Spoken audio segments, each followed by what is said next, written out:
Watch it, and they'll score. Unless it goes out of the back of the end zone, it's a touchdown. It is. Army scores on special teams. Welcome to Sikkim 365 Radio. And busting through is Anton Hall. Anton Hall. Can he haul it to the end zone? Yes, he can. Touchdown, Navy. 77 yards. Sikkim 365 Radio is presented by IdealMRI.com. High-quality MRIs for $497 or less. IdealMRI.com. Your health is important, so is your budget. Cade Ballard stays in at quarterback. They're going to keep it on the ground straight up the middle. Markel Johnson, touchdown. Sikkim 365 Radio is also brought to you by Texas Farm Bureau Insurance, protecting Texans since 1952. They're going to try to throw it. And a man wide open. Touchdown. First completion of the day. And Mikel Haywood answers for Navy off the arm of Xavier Arline. Are you kidding me? Have you subscribed to our YouTube channel? Search 365 Sports on YouTube. Brought to you by TFNB, your bank for life. For the win in double overtime for the Black Knights. Kick on the way. It is good. Army wins. Now here's David Smoak, Paul Catalina, and Craig Smoak. And here we go on a Monday afternoon, December the 12th of 2022. The college football regular season is over. There are playoffs in certain divisions and, of course, eventually bowl games in the championship. But today we've got a couple of really difficult stories to deal with. And one of them is Mississippi State head coach Mike Leach, the story that came down yesterday afternoon, Paul Catalina and Craig Smoak. And I had a chance to visit with Brian Hadad from Sports Talk in Mississippi earlier. We'll have that here in about 35 or 40 minutes. But the news on Mike Leach is very grave. Family and everyone possible in Jackson, Mississippi, after the story yesterday, he was air flighted from his home to where he is right now. Yeah, Coach Leach suffered a massive heart attack, according to reports, and the specifics on that are not completely out yet. And I just know, specifically having been to this exact thing with my father, how even though I read John Canzano early had a column saying that he had been having some of these problems, I went through the same thing with my dad. When you have it, you know that, like, it's ominous and out there, but as long as they're here with you, it just still hits you like a ton of bricks. And I know exactly what his family is going through right now. The college football world, is lucky to have Mike Leach. He is so different and so unique. And I just remember, as a young person in this business, him granting me an interview. Zach Burke helped me set it up. And calling him on the phone, he said, "Let me pull over my car." And we talked for 40 minutes, and he was so nice.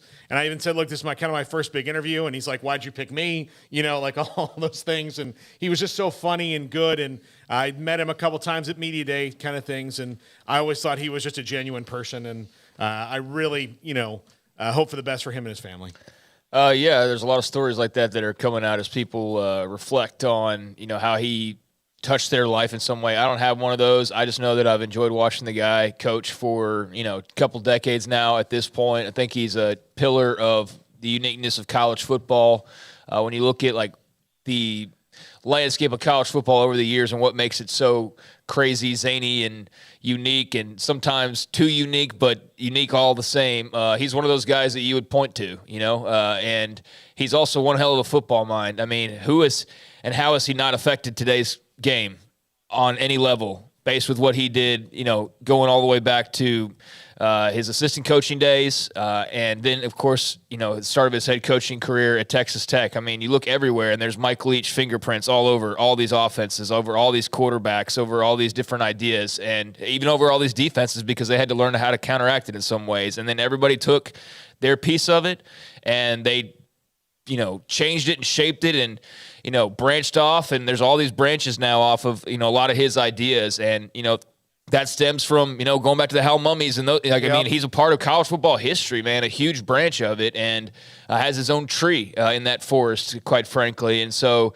just from that standpoint, I mean, the man's a legend, but as a personality the same way, certainly, it's just a sad day for everybody, I think. It's hard to kind of wrap your arms around how sudden that was, but that's kind of how these things typically happen. It's interesting you mentioned that. Paul Canzano said that he had been having issues.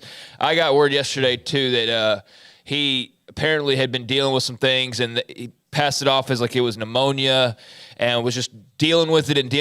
And I don't think that his loved ones probably enjoyed that very much. And now, hopefully they get a chance to scold him and tell him what an idiot he was being, because he's good now and because, now he needs to take care of himself. But that is interesting. I didn't see that from Canzano, but I did get word yesterday as well that, he had been struggling with something for a while now. And so, man, just if you're having problems, go see the doctor, or don't be stubborn, whatever the case may be. Hug your loved ones. Everybody's got those messages today going around. The only thing about that is I just hate that we have to wait for, something bad to happen seemingly to do that. I wish we could just remember to do that all the time anyways. But yeah, I mean, everybody's praying for Mike Leach, thinking about Mike Leach, and hope he pulls out of this and ends up being okay in the end. It doesn't look good at all. And one of the most touching pictures that I saw today was the huge scoreboard screen at AT&T Jones Stadium in Lubbock, which that the parting between Mike Leach and Texas Tech was not good. And there's been firing back and forth from that time when he walked out the door. And on their big, huge screen is a picture of Mike Leach, swing your sword. And that is, as Brian Hadad said, even in the interview we'll have in about 30 minutes, was something that even in this time, you just got to drop things. You got to let things go. And of course, Texas Tech and Mike Leach did not have a great finish. Again, in that fact, they played against each other back in the bowl game a year ago. So I don't know. There's a lot of people who've been touched by him. You think about Graham Harrell and Cliff Kingsbury, and you think about a lot of different people. Those who have, Craig, I was thinking about a good friend of yours, Lance Lusk, who played at Texas Tech, and he was there during the Mike Leach era. And a lot of players. And Lance was an offensive lineman who played at the same school as where Craig went to school. So it doesn't look good. It doesn't look good at all. I saw someone that said if you pray, it's a good time to do so for Mike Leach. And if you don't, would you make an exception for this time for Mike Leach? So a lot of you have asked any updates on him. Nothing more than what we have basically passed your way. Here's a statement from Mississippi State. And you're right, Dave Aranda was a graduate assistant at Texas Tech under Mike Leach. Mississippi State head coach remains in critical condition at University of Mississippi Medical Center in Jackson. Mike's family is with him, appreciates the overwhelming expressions of love and support for the coach, but also requests their family's privacy be respected at this time. That is the extent of information the MSU is available regarding Coach Leach's condition, and the university will make no other comment at this time. We'll issue additional information via social media when it becomes available. So not good news at all in any way, shape, or form, other than the fact you've seen the fraternity of college football and really everybody kind of come together. So that's the Mike Leach story, and do wish him the very best right now, and it gets grave. Then, today, the story involving Texas men's basketball coach Chris Beard. Shocking story. Earlier today, this is from, I believe, the Riley Gates of On3.com. He had the story that Texas basketball coach Chris Beard was arrested early this morning, and the details was that there was an early morning phone call, and he was at least allegedly strangling somebody. And so that was this morning. And, of course, it went viral with what was going on, who was it, what are the reasons, if any ever. And then Jeff Goodman, who's a great friend of the show, with the Field of 68, the Texas had released a statement. The university is aware of the situation regarding Chris Beard. We are continuing to gather information and monitoring the legal situation. They're playing tonight against Rice. They're number 7 in the country after the loss last week, but they're playing tonight against Rice. And I know that he has been in front of, I believe, the judge, and there's been updates on that as well. But this doesn't look good in any way, shape, or form. His attorney, of course, has spoken for him, released a statement that this is inconceivable while he was arrested, that the complainant wants all charges dropped. That's his defense attorney. And again, this story hits you right in the face. Yeah, I've got some more details on this, and thank you to Paxton for sending this my way, this tweet from Tyler Feldman, who covers sports in Austin. He's a $10,000 bond. Must remain 200 yards from victim, 200 yards from that house. Can text and call in non-threatening matter, and a protection order is in place until February 10th of 2023 for that. And then also a friend of mine sent me the actual little blurb from the police report on this. And at 12:15 a.m., Austin police received a 911 call for a disturbance on the 1900 block of Vista Lane. The caller reported the disturbance was no longer ongoing, and one of the individuals had left the house. APD officers responded and located a woman who stated she'd been assaulted and strangled by Christopher Michael Beard. Beard was booked into Travis County Jail and charged with assault by strangulation, suffocation, family violence, which is a third-degree felony. So all that being said, I cannot envision him not being suspended from his job pending results of the investigation, which will probably be until the end of this year because these things don't go fast. Yeah, it doesn't sound like nothing happened, right? Sounds like there's plenty that occurred allegedly, of course. I mean, I don't know. It's obviously a bad look, and makes you really wonder about what happened in actuality, and not what some lawyer's saying or what spin there's going to be to this story. We know how that can go sometimes. If something actually does happen, and then everybody realizes like this can damage the job or the brand or the whatever, and there's abusive relationships, and we know how those can go. And so I don't, want to play the speculation game here, but it's obvious to state that this doesn't sound very good at all. And if any of that is true and proven to be true, then he's not going to be the University of Texas men's head basketball coach if they have any dignity, right? I mean, but I also know that's not something that's going to be decided anytime soon. And if, in fact, it turns out through some investigation that this was all a big misunderstanding or this was false allegations, then I hope the person on the other end gets their just due as well. But I don't know where the scales of justice tip in this situation. I know how allegations always sound towards one party, and so I'll give him the benefit of the doubt, but on very flimsy ground, because if there's any indication that he did, then good riddance, dude. But yeah, I don't know really what direction to go other than let's let this play out and see what unfolds and how eventually those charges are dealt with. But yeah, not a good look at all for him, for Texas. And certainly they've got a red-hot basketball team despite the loss last week. I mean, top 10, they were number 2 up until the loss, and playing a really good brand of basketball. I know that's not the important thing, but it does put them even more in a spotlight because of the fact that they were off to a great start, and now this happens. So, yeah, that's a very interesting kind of out-of-nowhere story, and I hope everybody that was affected in some way is okay today and dealing and managing okay, and hopefully it's the last kind of story we hear of this nature regarding him. But, yeah, not a good look at all. Well, one of the things, they played tonight against Rice. Texas did release a statement that they were aware of all the situations we saw, and that I'm sure that there's a lot of work being done behind the scenes to try to figure out where this is. I can't imagine he would be at the game tonight. That's the least of any concerns. And whoever is the one who filed the complaint, you hope that whoever that is, that they're doing okay, and this will sort itself out. The defense attorney said and released a statement. He should, as a defense attorney for whoever, of course, in this particular case, is Chris Beard. Yeah, I will keep my speculative thoughts and certain questions off of the air right now, but it does raise some things with me. Me too. And should with everybody. But again, it would be unfair to be wildly speculative towards Chris Beard or the victim right now. And so I do. And I will happily discuss it with anybody off the air. But as far as, going on and saying this, but I am curious to see how the facts come out in this case. Which a lot of times, because of social media, that is never the case until, of course, it's much further down the road. Well, I mean, I already see social media speculating on why he didn't get a job this point in time, and maybe that's because they had a background, there's all this speculation that, perhaps other schools who maybe pursued him at one point in time, they knew this, there's this whole just, again, speculation game going on. And yeah, we don't want to play that. We don't know what happened. We weren't there. Again, it doesn't look great.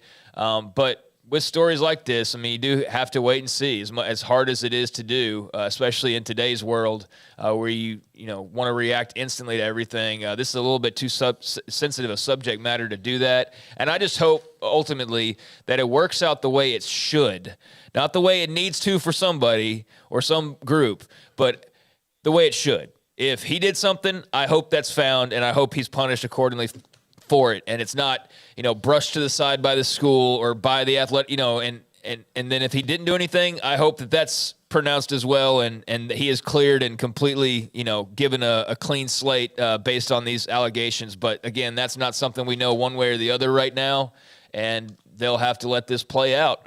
But yeah, it's very out of nowhere and a very interesting story in a lot of ways. It blew me away. Just like the Mike Leach story. And like Mike Leach, you felt, okay, maybe he passed out, he's okay. And then, again, the ending there is horrific. And then appears to be, and now is also with Chris Beard. And whatever Texas does, they'll do their due diligence. The legal matters will take its course. But I got a feeling, as far as the basketball right now in his life, that means nothing and shouldn't mean anything. The AP All-American team released 4 players from the Big 12 first-team selections. Bijan Robinson, the running back. Deuce Vaughn, all-purpose. Travius Hodges-Tomlinson, who played high school football at Midway at TCU. Defensive back, and Xavier Hutchinson. These are the 4 first-team All-Americans, the wide receiver from Iowa State. Yeah, just keep that paper there if you don't mind. But I also wanted to comment. I saw somebody mention on the chat when I just glanced over real briefly about he does have a restraining order. There are very interesting details. For it being, I thank you for pointing that out. But for the article that I just read, they mentioned there's a restraining order and there's a lot of details involved in what he can or cannot do. And so to me, that does at least say all right, this isn't just some. You got on the phone and you shouldn't have called 911 this night, because people were out of that. There's a little bit more to it to chew on. So yeah, to the person that pointed that out about the restraining order and there's other details involved about how he can call and, as you mentioned, then yeah, it adds a little more weight to it. So I just wanted to make mention of that as well. But as far as the All-American team, I mean, Bijan, Deuce, Tomlinson, and Hutchinson, there's the Doak Walker Award winner. There's a guy in Deuce Vaughn who's the Big 12 champ, and as just an all-around player, one of the more fun players to watch in college football. There's our guy, Travius Hodges-Tomlinson. We only knew him when he was Travius Hodges, but we last talked to him right at Big 12 Media Days when he was doing the tour. Little did we know then that he was going to be winning the Thorpe Award a few months later. But watching him at Midway High, he was a fantastic player, and so thrilled for him, as we talked about on Friday. And then, Xavier Hutchinson, good for him, man, to scoop up some honors and get some recognition. It was not a recognition type of year for Iowa State by any means. I mean, they got a feel-good story yesterday with good old Brock Purdy. But, it's been kind of few and far between for the Cyclones in good news. So Xavier Hutchinson played some JUCO ball here in Texas. Really good player, and just on a team where they didn't get a lot of exposure, but he's a great one and good for him. If you, by the way, on Brock Purdy, if you had told me at any time during the last, 11 years that we've known Brock Purdy, no, I say about 5 years about Brock Purdy in the kind of, football world, if at his highest point he would play Tom Brady at his lowest point, I would say even a 77-year-old Brady, and this is no knock on Brock Purdy, would beat Brock Purdy. But Brock looked fantastic yesterday. Yes, he did. I mean, holy cow. He looked as if he had been there for a long time. Yeah. And you got to give, obviously, Shanahan a lot of credit for what they did in a short amount of time. And some of you are asking about where was Max Duggan. He was second team. Jalen Ford was third team. And then a couple other chats we'll get to. This is from Daniel Weingarten. He sent this to me on a direct message on Twitter. It might have been our text line, actually, last night. Brock Purdy has the virtue of not letting the last play get in his way of doing what's necessary on the next play. Level-headed, he could still run hot or cold at Iowa State.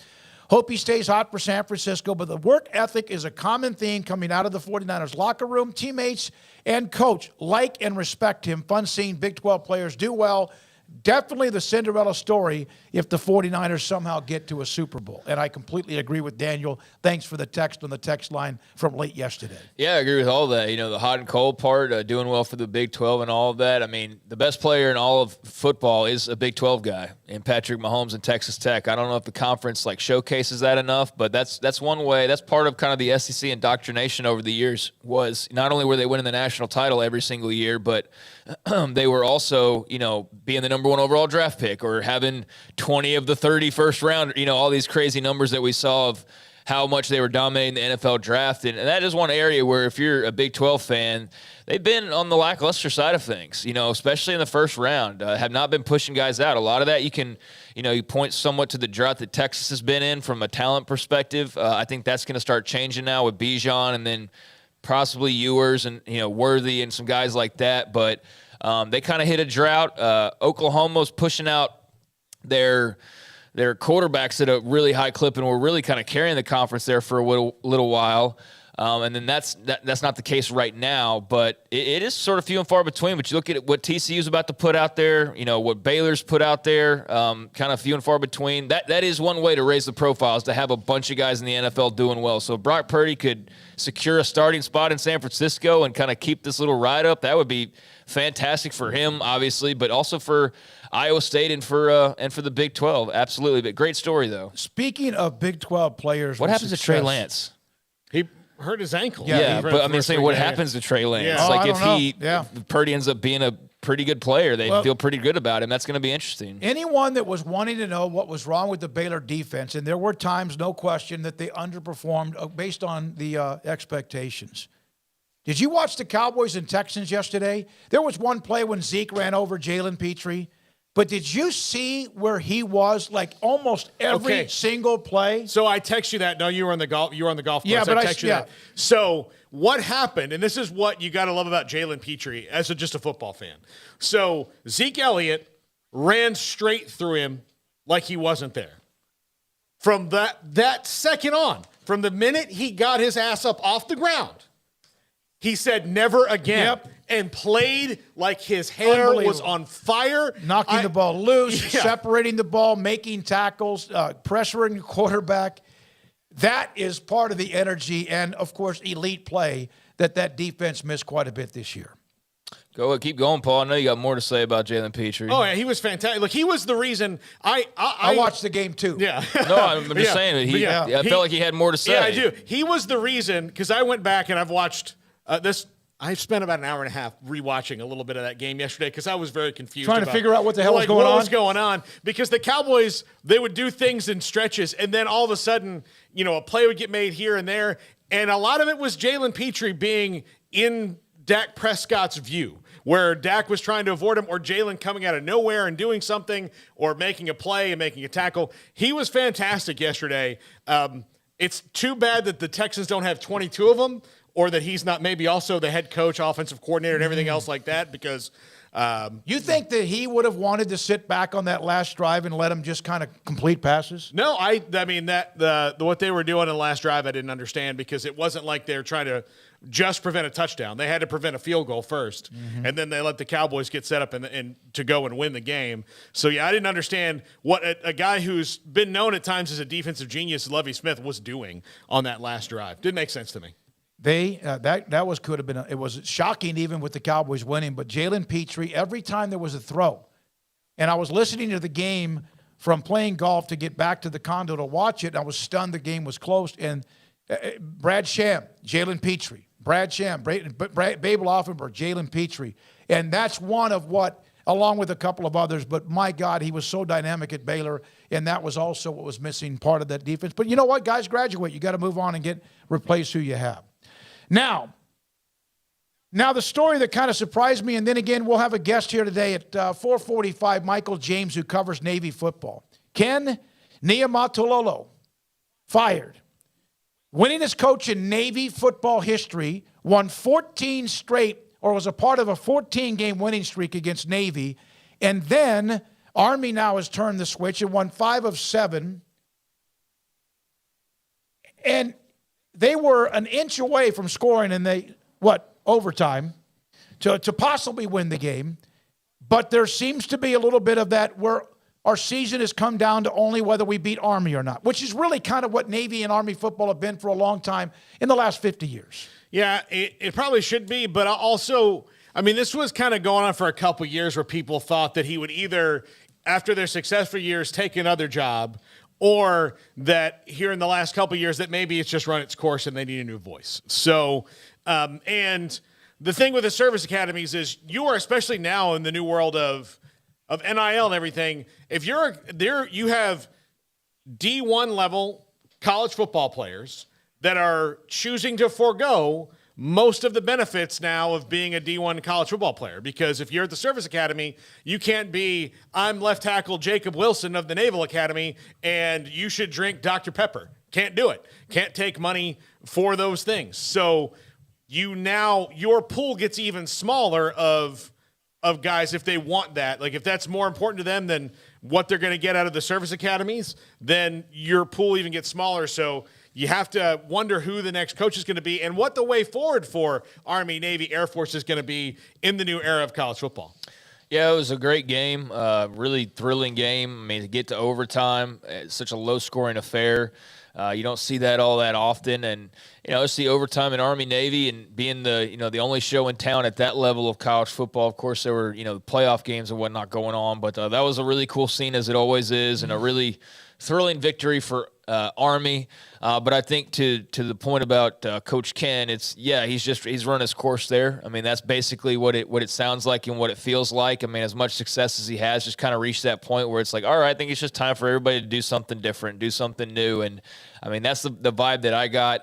Kind of feels like, just other situations you see around the country from time to time where it just ultimately feels like, it's just, you just know when it's time to go. And I think that's kind of where Navy was coming from, and probably him to an extent as well. I think I saw what was his son, I believe, making a comment about the success that he had there, beating Army a number of times, winning the Commanders-in-Chief trophy a number of times, winning a bunch of games, and just doing a lot of good. Really good coach, and I'm sure he's already gotten some phone calls, questioning what kind of deal he wants to be involved with moving forward, what kind of staff he'd potentially want to join or what role he'd want to do.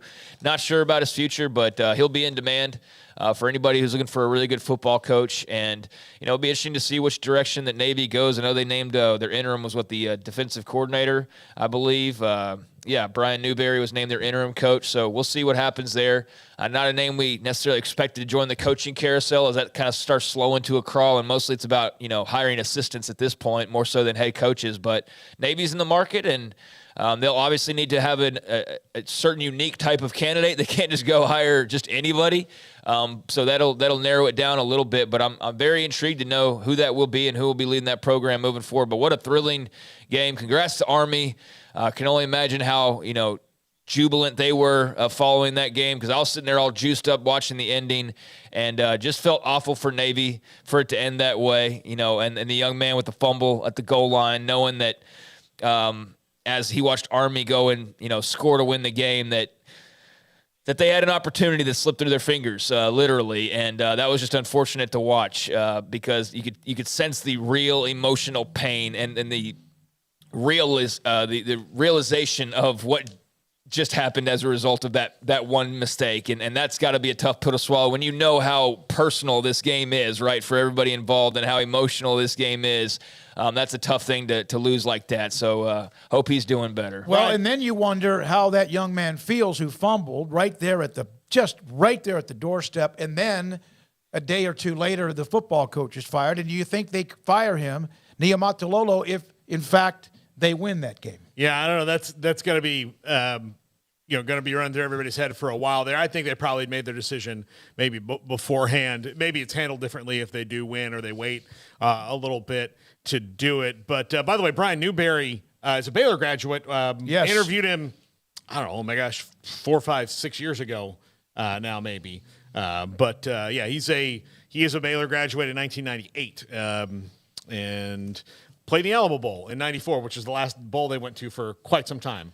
Couple of stories. Cool. Yeah. Anton Hall Jr. was I don't want to single him out, but he was the young man who fumbled, and you could just see him rolling on the sideline and just agony because of what he did. And man, I hope he's doing better. Hope he got a chance to brush that off and move on along. Yeah, of course. But you could tell in the moment that was not the typical fumble to lose a game. That was fumbling Army, Navy in overtime to lead to a loss. And so just a tough one there. So Theo Weiss has made his decision, leaving Oklahoma. He's on now the Missouri football team. He made that announcement earlier in the weekend. Keegan Johnson, who was at Iowa from Nebraska, is now at Kansas State.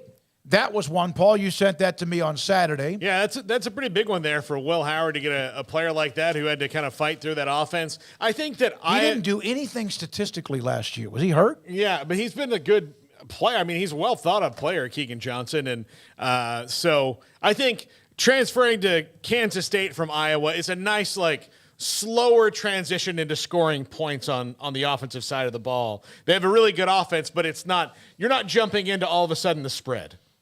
You're running a good old school offense there at Kansas State. It's a baby steps. Well, he's definitely a ramp up from Iowa. Oh yeah, everything is, but yeah, it's a huge ramp up from Iowa. Look at what all Deuce Vaughn does in the offense. But I mean, we'll remain. I mean, Theo Weiss, that's interesting. I mean, as far as his time at Oklahoma, pretty forgettable, but was a big time recruit at one point in time, and it was interesting because I think he's one of the guys who Didn't we do a game with him? And is it Cedar Hill? I don't think so. I don't think he went to Cedar Hill. Oh, okay. I thought we did a high school game with him, wherever he might have gone to high school. Go ahead. It's interesting that he was a part of I think he was mentioning something about Oklahoma's collective right after the year. Allen, yes, okay. Yeah, see, okay. He was a part of a collective tweet, hey, support the Sooners collective or whatever. I believe I saw that from him. And then, 2 days later, he was in the transfer portal. I just thought that was kind of weird, but I guess he just probably, had in mind that this could be a possibility and then just decided I'm jumping in. And he got some, good amount of attention, not surprisingly, and we'll see what he does. But, it hasn't quite lived up to that, I believe, 5-star billing that he had coming out of Allen High School, which is just a factory down here in Texas. But, good pickup as far as he goes. And, the transfer portal keeps churning them out. Bryce Young, Alabama's Heisman-winning quarterback from a year ago, Caleb Williams, who won it Saturday night, both signed NIL deals with Celsius Energy Drink. 2 Heisman Trophy winners will promote the brand across the social media channels.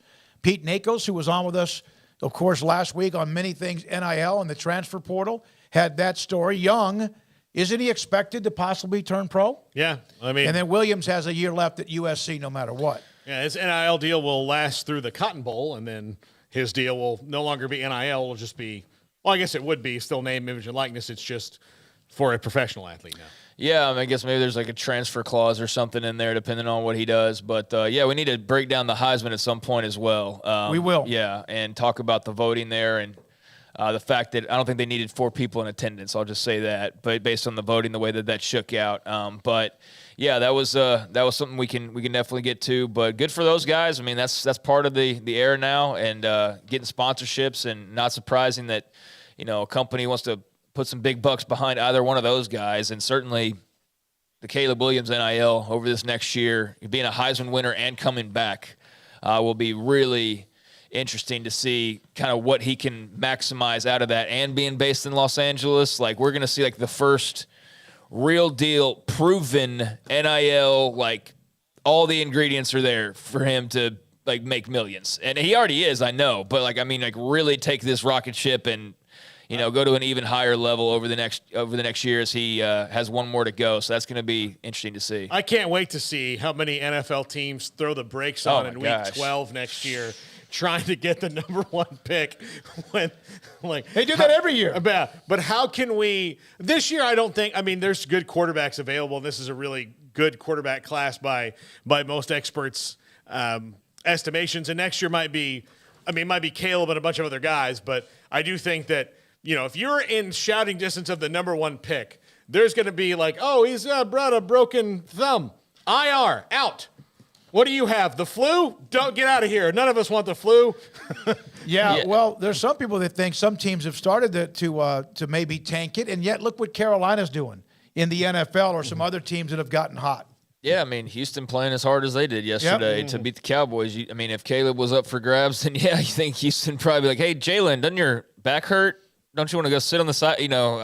But yeah, to your point, there's going to be teams frothing at the mouth for Caleb Williams next year, but he's got another one to go. So that's college football's, feather in the cap, and a good way to already start kind of promoting next season is having that guy back. So yeah, he's going to be worth a lot of money, already is, and certainly more after Saturday night. When we come back, we're going to discuss the Heisman Trophy, look at the balloting and all of what we saw after it was announced late Saturday. Before we do, there's a Baylor note in Auburn, 2 of them. Former Baylor defensive coordinator Ron Roberts is headed to Auburn to be on the staff of Hugh Freeze. And so is Philip Montgomery, former Baylor offensive coordinator under Art Briles, who was an 8 years head coach at Tulsa.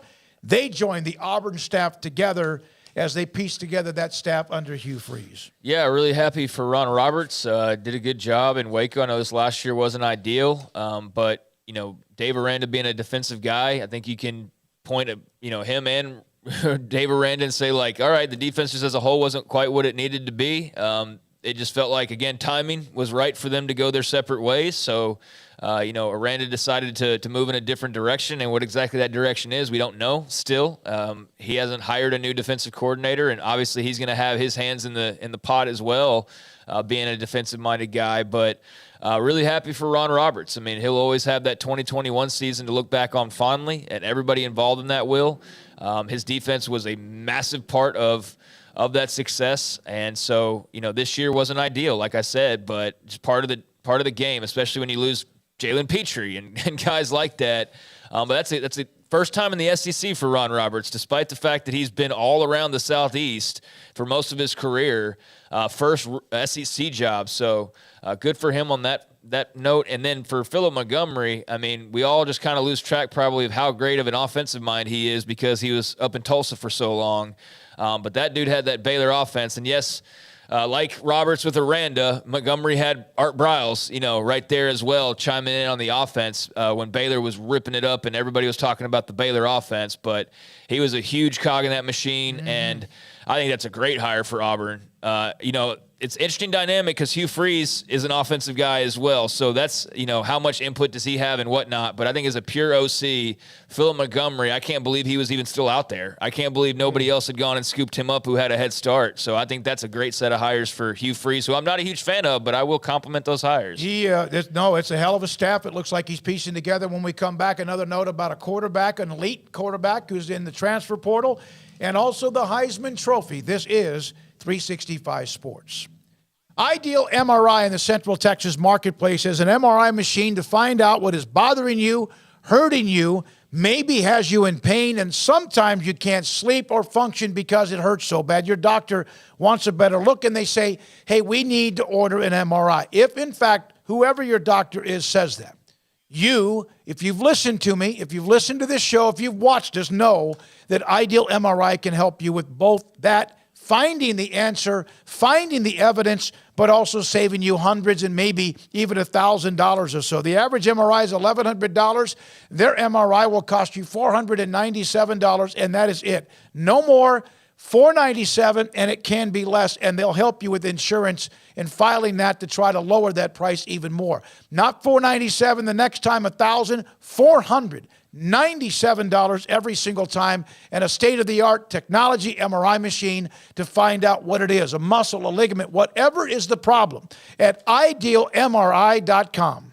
In our logo and advertising, we say we are people that you can count on. What does that mean? It starts with providing a quality vehicle and quality service at a fair price.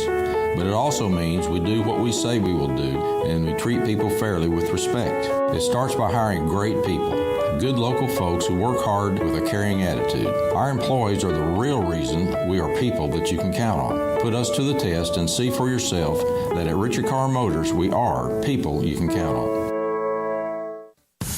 Texas Farm Bureau Insurance has protected fellow Texans with auto, home, health, and life insurance since 1952. With more than 260,000 square miles of land and 27 million people, that's a lot to cover.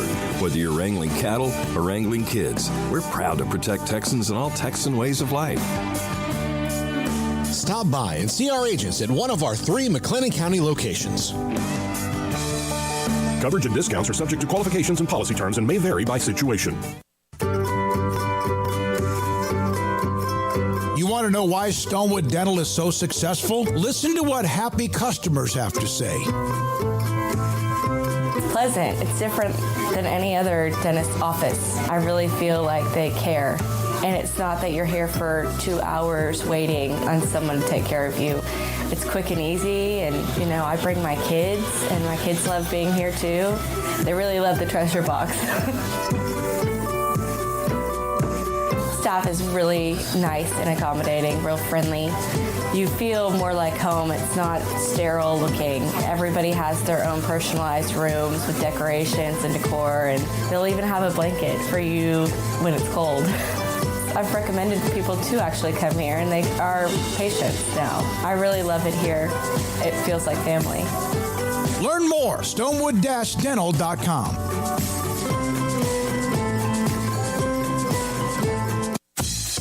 Baylor Scott and White, Southwest Sports Medicine and Orthopedics, the team physicians for Baylor Athletics, diagnosing and treating all sports-related injuries, including concussions. These specialists also provide orthopedic services for athletes and non-athletes alike, whether it's knee or shoulder pain, hand or wrist injury, orthopedic spine care, and even an arthritis and total joint clinic. Trust the doctors Baylor Athletics trusts. Baylor Scott and White, Southwest Sports Medicine and Orthopedics wants to get you back in the game. Pizza, burgers, and Bears football. There's no place around Waco that serves them all other than Bubba's 33. Come show your green and gold and enjoy some of Waco's best food and beverages while watching your favorite team, the Bears. When real Bears fans get hungry, Bubba's 33 is the #1 spot for ice-cold drinks, hand-stretched, stone-baked pizzas, and bacon-infused burgers. Join us for indoor or patio dining. Bubba's 33, Waco's restaurant and proud supporter of Baylor Bears football. Sick 'em, Bears. How did Edward Jones become one of the biggest financial service companies in the world? By not acting that way. Financial strategies, one-on-one advice, it's a big difference. And that's why Brad Wilson, your Edward Jones financial advisor, makes sense of investing. Experience the difference for yourself. Brad Wilson, 250 Sharon Drive in Woodway, 254-776-4337. Edward Jones, member SIPC.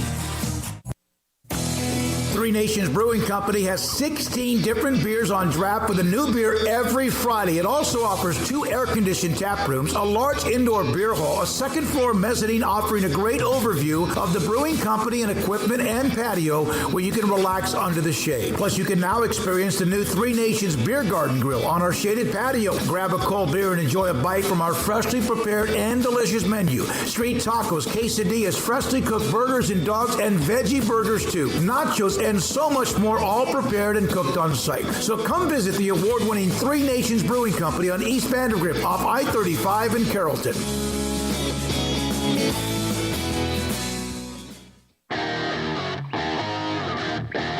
Welcome back to Sick'em 365 Radio. The 3 o'clock hour is sponsored by Waco Custom Marketplace. Meats, sweets, Texas treats, and a cut above the rest. 425 Lake Air Drive, Waco. So Caleb Williams won the Heisman Trophy. And it was a pretty heavy lead over TCU quarterback Max Duggan. C.J. Stroud was third, and Stetson Bennett finished fourth. Yeah, I mean, Caleb Williams is a deserving winner. I think that it just really depends on how you want to view most outstanding. You know, if you want to view most outstanding as just the all-around best player in college football, I mean, I think Caleb Williams can certainly win that argument, and there's others you might want to throw in there. I know there's a lot of Bijan love, you know, if you're just doing like pure player, and there's others you can point out as well. I know there's also, for some voters, they think of most outstanding. They just think of just all around like the embodiment of like college football guts and glory and leaving it all on the field. I think of Max Duggan in the Big 12 title game and like that kind of most outstanding as well. And clearly there were some voters that thought highly of both guys. I think it was pretty clear those were the top two when all was said and done and the votes shook out. But Caleb Williams, comfortable winner, and I think a deserving winner. Had they called Max Duggan's name, I would have, celebrated that as well and congratulated him. But I thought it was going to be Caleb Williams. I wasn't surprised when it was his name, and I do think he was deserving. If you're looking at it from who's the best college football player, like I said, you can name other guys in that argument, but I don't think you can really make too much of an argument against Caleb Williams. So depending on your angle, he was a great choice either way, and he was I think the right choice in this year's award. The way I would break it down, personally is, look, Lincoln Riley could have gotten all of the players except Caleb Williams that he got at USC, and would they have been better? Yes, absolutely, they would have been better. But Caleb Williams took them right to the cusp of the college football playoff 1 year after a decade plus of being so far out of where they were, that I couldn't even fathom how to get them back outside of that. Because nobody saw anybody leaving Oklahoma ever. That's a new thing for everybody a year ago. So that's to me why Caleb is the X factor, the one that pushes him above. I would have loved to see Max Duggan win it too, but again, he's there in the wrong year that Caleb Williams exists. So yeah, I mean, I think if not for Caleb Williams, he was the clear next choice. The voting, the way they shook out, I mean, those two guys were the top two guys by a large margin, and I think when you really boiled it down, you could have just left it at those two, quite frankly. You didn't even really need to invite C.J. Stroud or Stetson Bennett, and if you wanted to even trim it to three and invite just C.J. Stroud, I think that would have been fine too. I mean, I know some people remarked that the Stetson Bennett invite was more of a career honor. I actually wondered maybe if it was an SEC thing. Like they needed some sort of representation there, they felt like, from the SEC. I don't know, but he was nowhere close to being significant in this voting. Like nowhere close. He ended up with 349 total points. C.J. Stroud had 539, but you go from Stroud at 3 to Duggan at 2. Duggan had 1,420. I mean, that's a massive jump from third to second. And then Williams had 2,031. And clear and far away the best, vote getter in terms of the first place votes, 544 to Duggan's 188. Nobody else even had triple digits. C.J. Stroud had 37. That was the third most. I mean, there was a massive cliff after Max Duggan, and even a pretty good rift between Williams and Duggan. So this one really wasn't all that close. Caleb Williams, he took care of business on the field. I think you saw in that conference championship game how valuable he was to that USC roster. I mean, basically was everything to them in so many ways. And, other guys were. Max Duggan obviously, had to put TCU on his shoulders on a couple of different occasions. C.J. Stroud had a great year, not trying to be dismissive. And I understand the Stetson Bennett love too, but this is really a one-man race, and at best it was a two-man race. And I think that the best player did win the award in the end, but I would have been open-minded had they had called Duggan because of just your definition, like I said earlier, of most outstanding. It's in the eye of the beholder. I had a vote, and my first place vote was Max Duggan. When I went into the weekend, the championship weekend, to me, Caleb Williams and Max Duggan were 1A, 1B. And I was going to watch the championship games. There are some who don't wait until the weekend, which I can't fathom that. I really can't. But I picked Max Duggan and his performance, which was courageous, and so was Caleb Williams. Both teams lost. USC got beat up a little bit by Utah. No matter what Caleb Williams was trying to do, Max Duggan did everything in the ounce of energy he had to put them on the doorstep to possibly win the game, and they still made the college football playoff. And to me, I wonder where TCU would have been had Morris not gotten hurt, even though he had won the job. Would they have been here today where they are now? I take Duggan. I took Williams. And number 3 for me was Hendon Hooker, the Tennessee quarterback, who I looked at him not because his stats, even though his stats were fantastic, because Tennessee was one of the great stories this year in college football. And Hendon Hooker had an amazing year. If he plays those last 2 games, he probably has an extra 500 or 600 yards. To me, Number 3 was brutal. I didn't say Bijan for 2 reasons. 1, against Alabama, he didn't have much. Number 2, against TCU, he had 12 carries for 29 yards, no catches. Any of those 2 things, in Texas was good, but they weren't elite. He also, what almost swayed my vote for him, but didn't, was the fact he played behind an incredibly youthful offensive line. I mean, all of them basically incoming players that they picked up in the offseason. So, Corum, he didn't play the last 2 games. You say, what about why Hooker, but then not Corum? Great question. But to me, Corum didn't play in the Ohio State game, and Edwards went off in that game, and he also went off against Purdue in the Big Ten championship game. To me, I think there could have been just 2. I really do. C.J. Stroud, the game against Michigan, he was okay. So that was my vote, and I'll put it out there. I always do. I had Max Duggan, Caleb Williams, and then also Hendon Hooker at number 3. Yeah, I don't know, though, why people hold the Alabama game against Bijan so much. I know he only had 57 yards rushing, but he had 73 through the air. I mean, he had 120 all-purpose yards and a touchdown. And, they lost Quinn Ewers in that game. But if you want to point to a game, then TCU. And then people will say, well, that's the coach. Well, it doesn't matter. Like, if we can start blaming the coach. And now, you could go down that rabbit hole all you want to. But that game was far more egregious than the Alabama showing.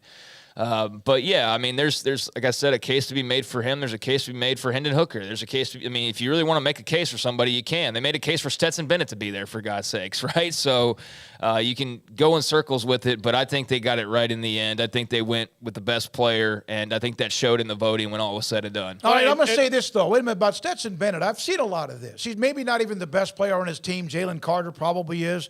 The tight end might be.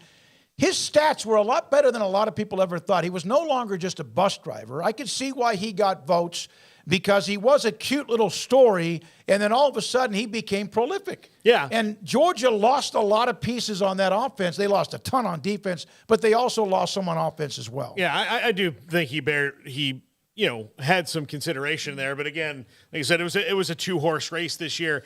And for Bijan, about, Craig, to your point about that's the coach's fault, well, I don't have to look back too far to a Heisman Trophy winner at Texas, where the inverse was true, in that Vince Young was in late in games because he was, in this Heisman race, and Mac wanted to, showcase him a little bit more. There were games, I know it was 42-0, and Vince Young scored 2 more touchdowns in that game because he was getting more of a showcase, because Mac knew that when it came down to it, all the people who maybe hadn't watched him play against Oklahoma State or Kansas were not going to see those things, but they would look at the stats and go, oh, wow. So those things are there.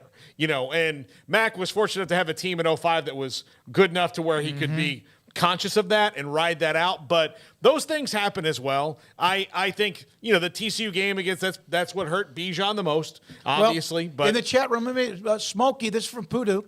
How do you deconvolve bad games from bad coaching decisions? For example, Bijan's bad game against TCU is more likely Sark's fault, in my opinion, not enough carries.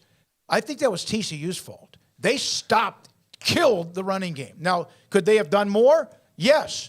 But the stats are there. 12 carries, 29 yards, no catches. You can blame it on Sark, but I think you could go down that rabbit hole with almost everybody who may have received the Heisman vote. Yeah, that's what I just said. Yeah. Yeah, I mean, that's what I just said a couple minutes ago, was if you want to start saying, well, this guy could have done that, if he would have done this, if this coach, I mean, we can do that with every single guy nominated. Like, what if Caleb Williams doesn't get hurt against Utah? Hey, guess what? They probably beat Utah and win the Pac-12 championship, and this isn't even a question. This isn't even a contest. What if Max Duggan scores?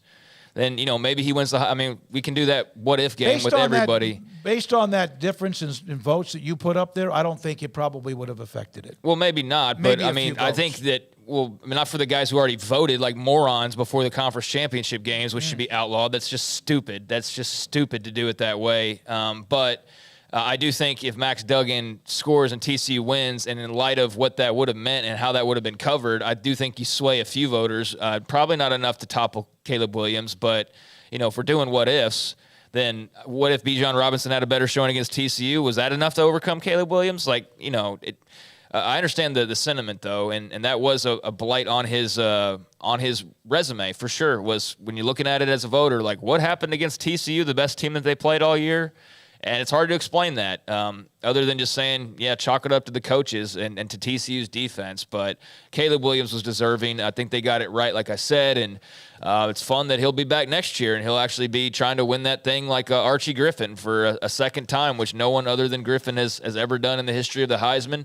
And I'm sure he'll get great odds to do so, because I would only expect USC to be a bit better next year and for him to be a bit better next year. But, yeah, great showing by Duggan, respectable second-place showing. And for the other guys, glad they were, acknowledged as well. All right, when we come back, we are Brian Hadad, who covers Mississippi State, his thoughts about Mike Leach and what he's learned, what the story was and how it went about yesterday and also even today, his thoughts and reaction to Mike Leach. Brett McMurphy, we haven't gotten to this yet, but we will in the 4 o'clock hour with a story in Action Network today that Oklahoma, Texas, that there's some momentum for them to try to get out of the 2024 season in the Big 12 and join the SEC. I actually had a text back and forth with Bob Thompson, former Fox Sports executive, about that. He hasn't changed his opinion except the fact now there's a college football playoff expansion. His thoughts about that, your thoughts about that, and Brett's thoughts about it at 4:30. This is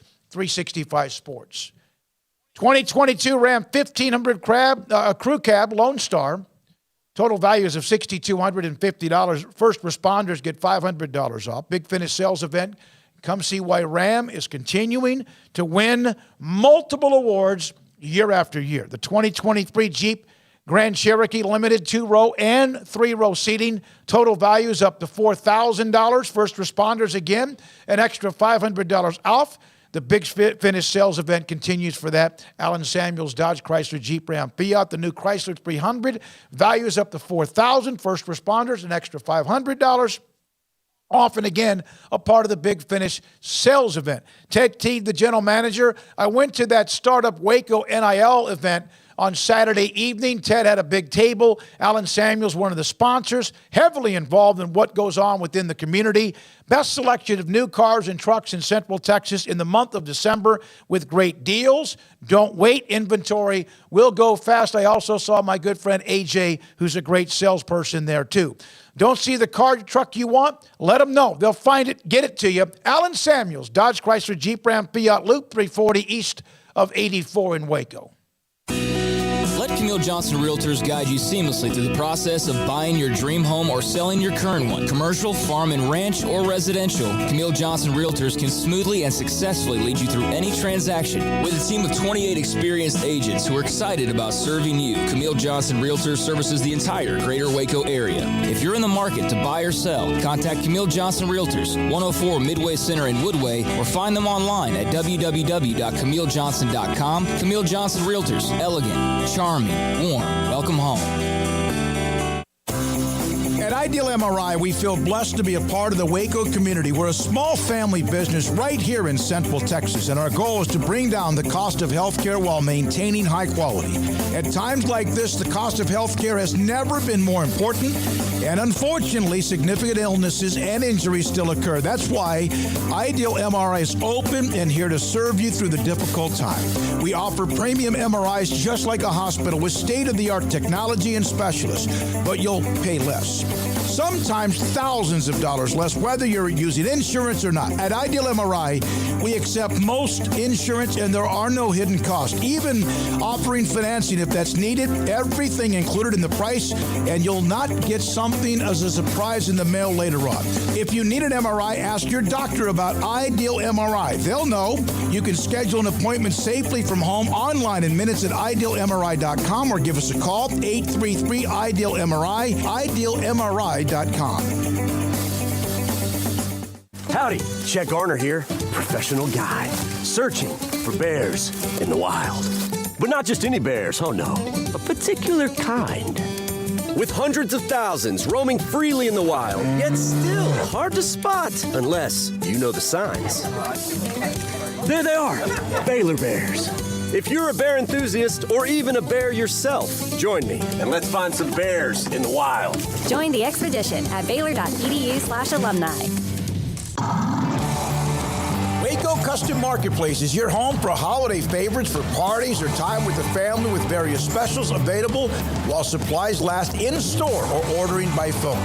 including 8 to 10 pound half spiral hams at $4.15 a pound, 12-pound pit hams at $4.35 a pound, 8 to 22 pound bone-in hams for $3.40 a pound, 14 to 16 pound whole raw turkeys at $2.85 a pound, and $4.80 a pound for 9 to 12 pound whole smoked turkeys, 6 to 8 pound mini pit hams for $5.99 a pound. Limit 4 of each item per customer. Call in advance to ensure availability or drop by Waco Custom Marketplace, 425 Lake Air Drive in Waco. Waco Custom Marketplace, your full-service butcher shop for customized orders or cuts of your favorite steaks or beef tenderloin or specially ordered prime rib roast. WacoCustomMarketplace.com.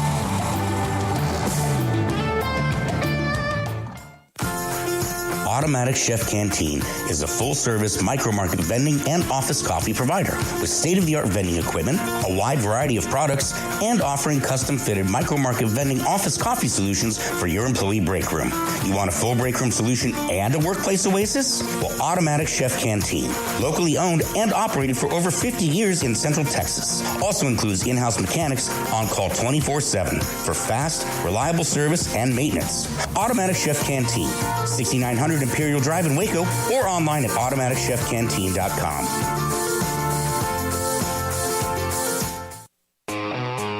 This is Sikkim 365 Radio. Text us at 254-339-1122. The Sikkim 365 Radio text line is sponsored by Riverbend Liquor and Wine, with the most extensive variety of craft beer in Waco. A hidden gem on Lakeshore Drive and 19th Street.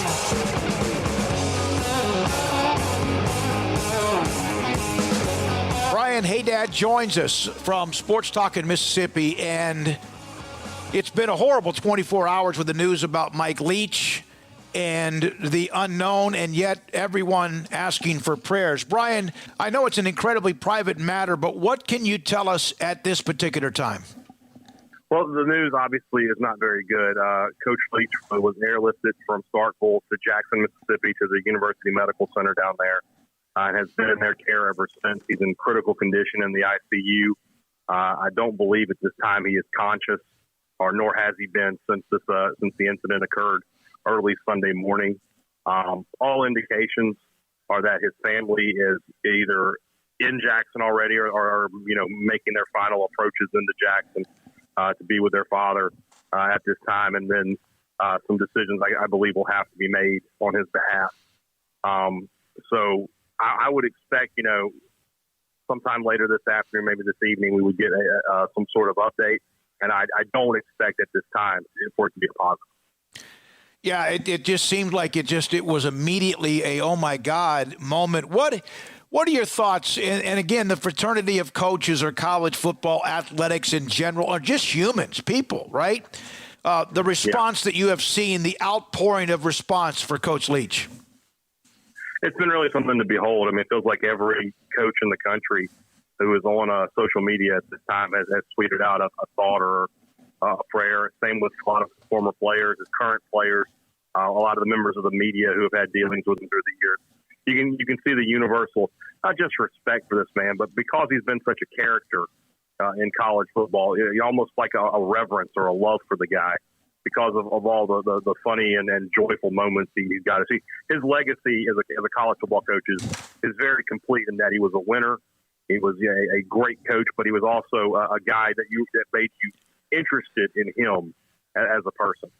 I don't know if you saw this or not, but I just see one particular person who covers Texas Tech, the stadium, large screen, even at AT&T Jones Stadium in Lubbock, where he was basically in that huge dispute forever about being fired, has a picture of him swing your sword up on their scoreboard. Did you see that?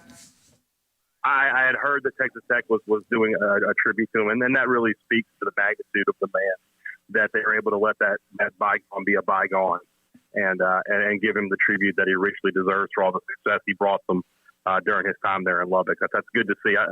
In times like this, David, man, you got to put the past behind you. And you want to have that clean conscience with you when you think of the man and what he did in his life.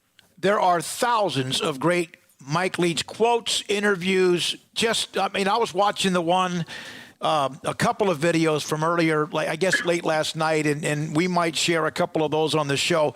Is it possible to have one favorite Mike Leach story that you could tell? Maybe a few other people would know. A couple of years ago, I was invited to a dinner that Mike Leach was going to be at. It was a small, intimate dinner, just a few folks. And I'm just sitting there, and I actually happen to be sitting next to Coach. And the phone rings, and it's my mom. Doesn't know I'm at this dinner or anything, right? So I just looked at Mike, and I was like, that's my mom, Coach. You want to talk to her? And he picks up the phone. He's like, absolutely. And just grabs the phone. He's like, this is Coach Mike Leach. How are you this evening? And he talked for a few minutes. He's like, I love your son. He's hilarious. He's sitting by me. We're having dinner right now. Great guy. You did a good job with him. And hands me the phone back. My mom, and I could feel her blushing through the phone. Oh yeah, as she talked to Mike Leach. So she really enjoyed that. That's a special moment that I'll always get to have. You've been in the business a while. Did he and his arrival in Starkville make you even be more prepared? Not that you weren't, because you're a journalist, but that you had to kind of be on your A game, so to speak, when you were around him to interview him, media sessions after a game, anywhere else? Yeah, normally when you talk to a coach, it's kind of the same stuff. It's what did you see on film and what do you think about the opponent? I always felt when I talked to Coach Leach, I needed to have something in my back pocket that I could get him. Not necessarily. I didn't like to go down the whole, the mascot battle royal thing with him, but I always wanted to, learn more about him. Like one of my questions I interviewed was like, what's the Mike Leach bucket list? What have you not done that you'd like to do? And he talked about places he wanted to travel and things he wanted to see that he had not gotten the chance to do yet. So it was always that. And yeah, you did have to stay on your feet because you just never knew where he was going to take even the most benign question. He might get a question about Will Rogers, and a few minutes later he's talking about at the time when he lived in Finland. So you just never knew with Mike Leach. I know football is absolutely the last part in your mind, but the interim coach was named yesterday, at least during this time, because obviously there needs to be somebody in charge. Your thoughts about that decision? Zach Arnett's a good young coach. I think he's a future head coach. And he's got the right mentality. He's very, very businesslike. In a time like this, I feel like that's important to try to keep everybody focused because you do have a game to play at the end of this month, which I assume they will play in tribute of Mike Leach if it comes to that. So I feel like Zach Arnett's a good guy to lead this program right now. It's such an interesting situation here at Mississippi State because they're still without an athletic director. Mm-hmm. John Cohen just recently left for Auburn. They have not made that hire yet. So you're going to get a new athletic director, I would imagine, in the next week or so because that process has been ongoing. And then that guy will immediately have to go into a search for a new head football coach. I think there's still plenty of time for that. They let go of Joe Moorhead on January 3rd of 2020, and they hired Mike Leach a week later. So there's still time for all that. Of course, you have National Signing Day coming up. How is that going to work with all the uncertainty? There's a lot of questions, but I feel like Zach Arnett is very capable of keeping this program moving forward during the interim. Brian, you again cover Mississippi State sports talk in Mississippi, and everything we see, and you got to be careful because of the privacy. But this is what appears to be an incredibly grave situation. Is that correct? Very, very much so. Like I said, I feel like the next update we receive will probably not be one we want to hear. Yeah. From what I've been told and what I've read, that it's just an awful situation that caught all of us completely by surprise. And, we'll continue to pray. We'll continue to hope for the best. But we'll have to see what happens whenever those next updates come out. We appreciate your time on a terrible and also incredibly busy day for you. Brian Hadad, Sports Talk in Mississippi, on Mike Leach, clinging to life, Mississippi State football coach. And this is 365 Sports. Riverbend Liquor and Wine, Lakeshore Drive and North 19th Street in Waco, a hidden gem. If you Christmas parties are coming up. You got to get gifts. You got to get different things. You got to get, provisions for the party. You can get it at Riverbend Liquor and Wine, Lakeshore Drive and North 19th Street. Here's the other thing. If you're at the party and say you run out, guess what? They're available on DoorDash. So you go on DoorDash, order what you need. They'll bring it right to you, and nobody has to leave and make that beer run. Also, best selection of Texas craft whiskeys available anywhere at Riverbend Liquor and Wine, and that's a great gift. So say a 42-year-old bearded talk show host in Central Texas. And what do you get the guy who apparently has everything? Well, you could get him some whiskey from Riverbend Liquor and Wine. He would appreciate that. I'm not saying it's all that's on my list, but it's certainly most of it. And they have a great selection there, whether it's Balcones, Garrison Brothers, Devil's River. They've got great selection of whiskey, craft beers, everything. Riverbend Liquor and Wine, Lakeshore Drive, North 19th Street. Find out more on Instagram. TFNB Your Bank for Life is the official local bank of Baylor Athletics. Find out why more Central Texas are making TFNB their bank for life. Sign up for our Edge checking and savings accounts to earn interest or cash back. With 5 convenient locations and an award-winning mobile app, banking has never been easier. TFNB, your bank for life. Member FDIC. Did you know Waco Regional Tennis and Fitness on Lakeshore Drive in Waco is open to the public? Next time you're in town for a Baylor athletic event or you're in town for tourism, take advantage of their day passes for $10 a piece or the weekend for $30. Waco Regional Tennis and Fitness offers 40 group exercise classes, including indoor cycling and yoga, boot camp, and bar. New free weights, weight machines, TRX rowing machines, stationary bikes, new treadmills, new elliptical machines, and a spacious weight room floor. Personal training with Christy London, Randall Corley, and Alec Botch, where you will be encouraged to grow. Sauna, whirlpool, tanning bed, kids club, 16 tennis courts, and 8 pickleball courts, and youth and adult tennis and pickleball lessons available. Waco's premier experience where you can help your mind, body, and soul. Visit wacotennis.com or visit them next to Hawaiian Falls on Lakeshore Drive in Waco. One size fits all. That may be all right for an adjustable belt or cheap sunglasses, but when it comes to your financial needs, no one wants a one-size-fits-all strategy. Cam Heathcott, your Edward Jones financial advisor, knows that his most important goals are yours. That's why we take the time to understand your needs, knowing you. That's how Edward Jones makes sense of investing. Cam Heathcott in Conroe at 936-756-7717. Edward Jones, member SIPC.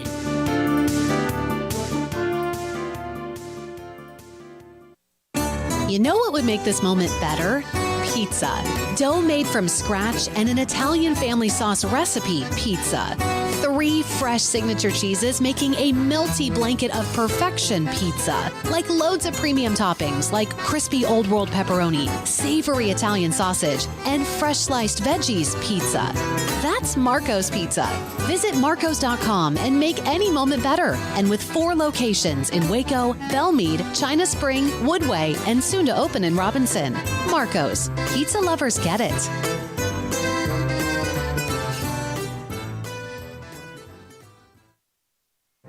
Boots add protection. Good boots help you climb better and move forward faster.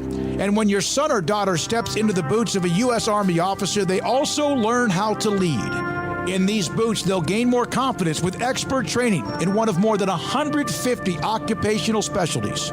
In these boots, they'll stand a little taller and lead a team with diverse backgrounds and areas of expertise to successfully accomplish whatever challenge comes next. In these boots, they'll earn respect with valuable experience from day one that will give them solid footing for success into the future. Highly qualified candidates who earn a spot on our team can receive comprehensive health care coverage, college tuition assistance, and a bonus of up to $40,000. See all the things your son or daughter can achieve in our boots at GoArmy.com. U.S. Army Waco Recruiting Company, 254-598-8131 or 254-776-1543.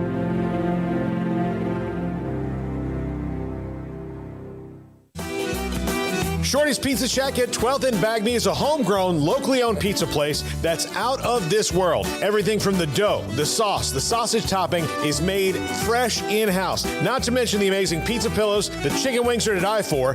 Try the Sikkim sauce, chili cheese fries or tots, plus great specials on food and drink every single day. Shorty's is also the perfect spot to watch the game with your friends. Shorty's Pizza Shack at 12th and Bagby. Tell them Paul sent you by.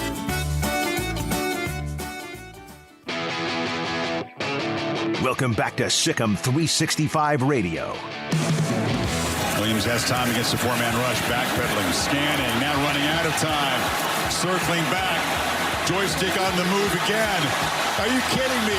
Caleb Williams dancing, cutting, mesmerizing run by the quarterback. Finally dragged down at the 20. It's a highlight reel tonight. The 4 o'clock hour is sponsored by Boozer's Jewelers, the wedding ring store, specializing in custom jewelry and repair, all in-house. Now here's David Smoak, Paul Catalina, and Craig Smoak. We have discussed numerous stories, from Mike Leach's story to Chris Beard's arrest to coaching changes.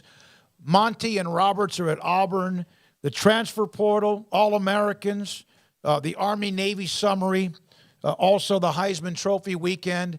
And Matthew Nichols' Super Chat. Thank you, Matthew, for the Super Chat. Never been this emotional over sports news, in reference to Mike Leach. Matthew, thank you very much for your Super Chat.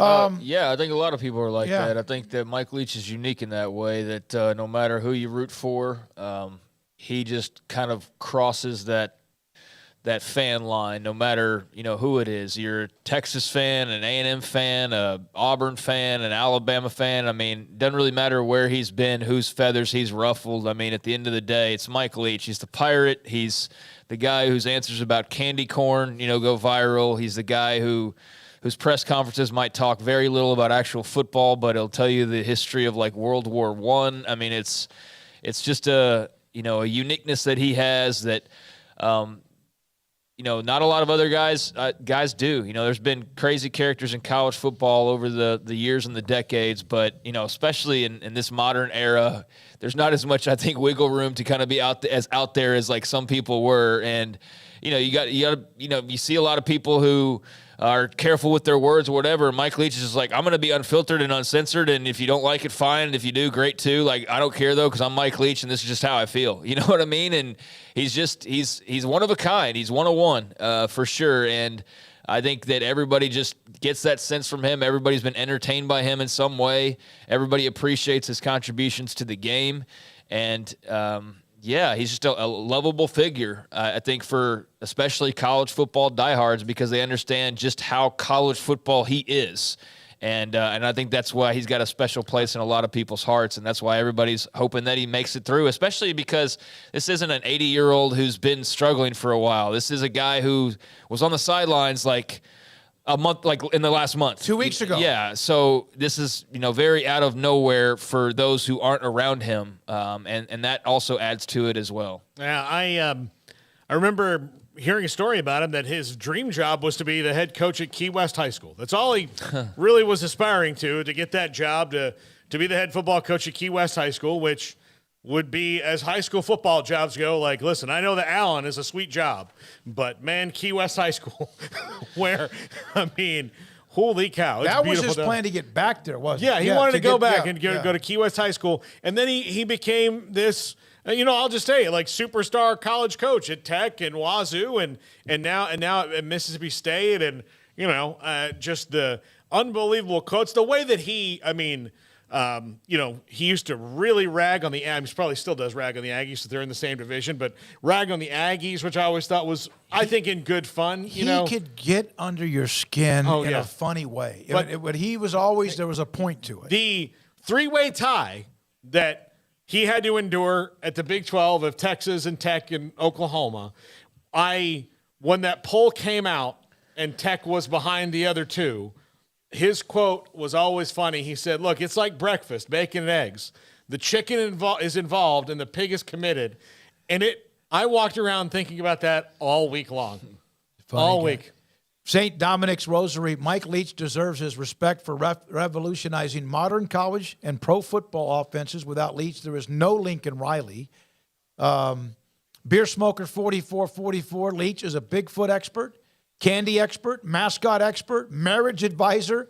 I remember that interview when he was talking to a young lady that was trying to interview him. Professor of tactics, very down to earth on top of being a football coach. It's a great way to describe it. Yeah, he didn't just get up there at the podium and, say the same two lines over and over again and hold everything super secret behind the scenes. And he's just open and comedic and not afraid to be a little bit different. And I think you see traits of him in guys like Lane Kiffin nowadays. I think, just sort of that quirkiness that I think those guys are allowed to be. And I'm sure Lane would probably have been the same way regardless, but I do think that Mike Leach led the way for guys to be a little bit more out there and not so much like rigorous, serious football coach all the time. And there's just way too much of that. And I don't think you need to just have goofballs running around by any means, but Mike Leach did it in a way that was like serious but funny, and he's just one of a kind, like I said. I mean, he's Mike Leach. I mean, that's all you got to say is he's Mike Leach. And, trading a couple of texts yesterday, it was clear that, there's a lot of people out there that really care about him. A lot of people are really worried right now. We haven't got an update in a while, although all updates we've received since yesterday have all sounded pretty dire.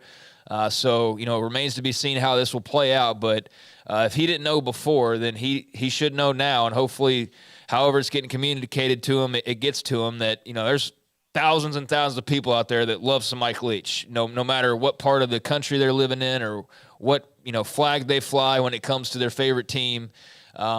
He's a guy who transcends kind of all of those things. And to the person who said about, the college football part, yeah, I said that earlier, like, the coaching tree he has is incredible. I mean, it's today's modern era of college football, and it's had more of an effect than probably anybody when it comes to why offenses are the way that they are and why defenses have turned into what they've been to, why the game's the way that it is now. I mean, going to any level, high school all the way up to the NFL, but particularly in college. I mean, yeah, the branches on his coaching tree and the branches those branches have are immense, and I don't think you can go to most programs nowadays and not see some probably shade of Mike Leach somewhere on a staff or in a design of what a team does. So an offense that the NFL did everything they could to stay away from for the longest time. And then finally they just embraced it because all the quarterbacks were coming out. Most of them were running some sort of fashion of that offense. Yeah, I mean, and it's not everybody's just doing straight up, Mike Leach air raid, but, some semblance of that, some branch off that tree, like I said, and, maybe cultivate it in your own way, but taking some of the fundamentals or some of the basic ideas from that, some of the concepts from that, and, twisting it into their own versions. Yeah, I mean, that's all over the place in today's college football and in today's game.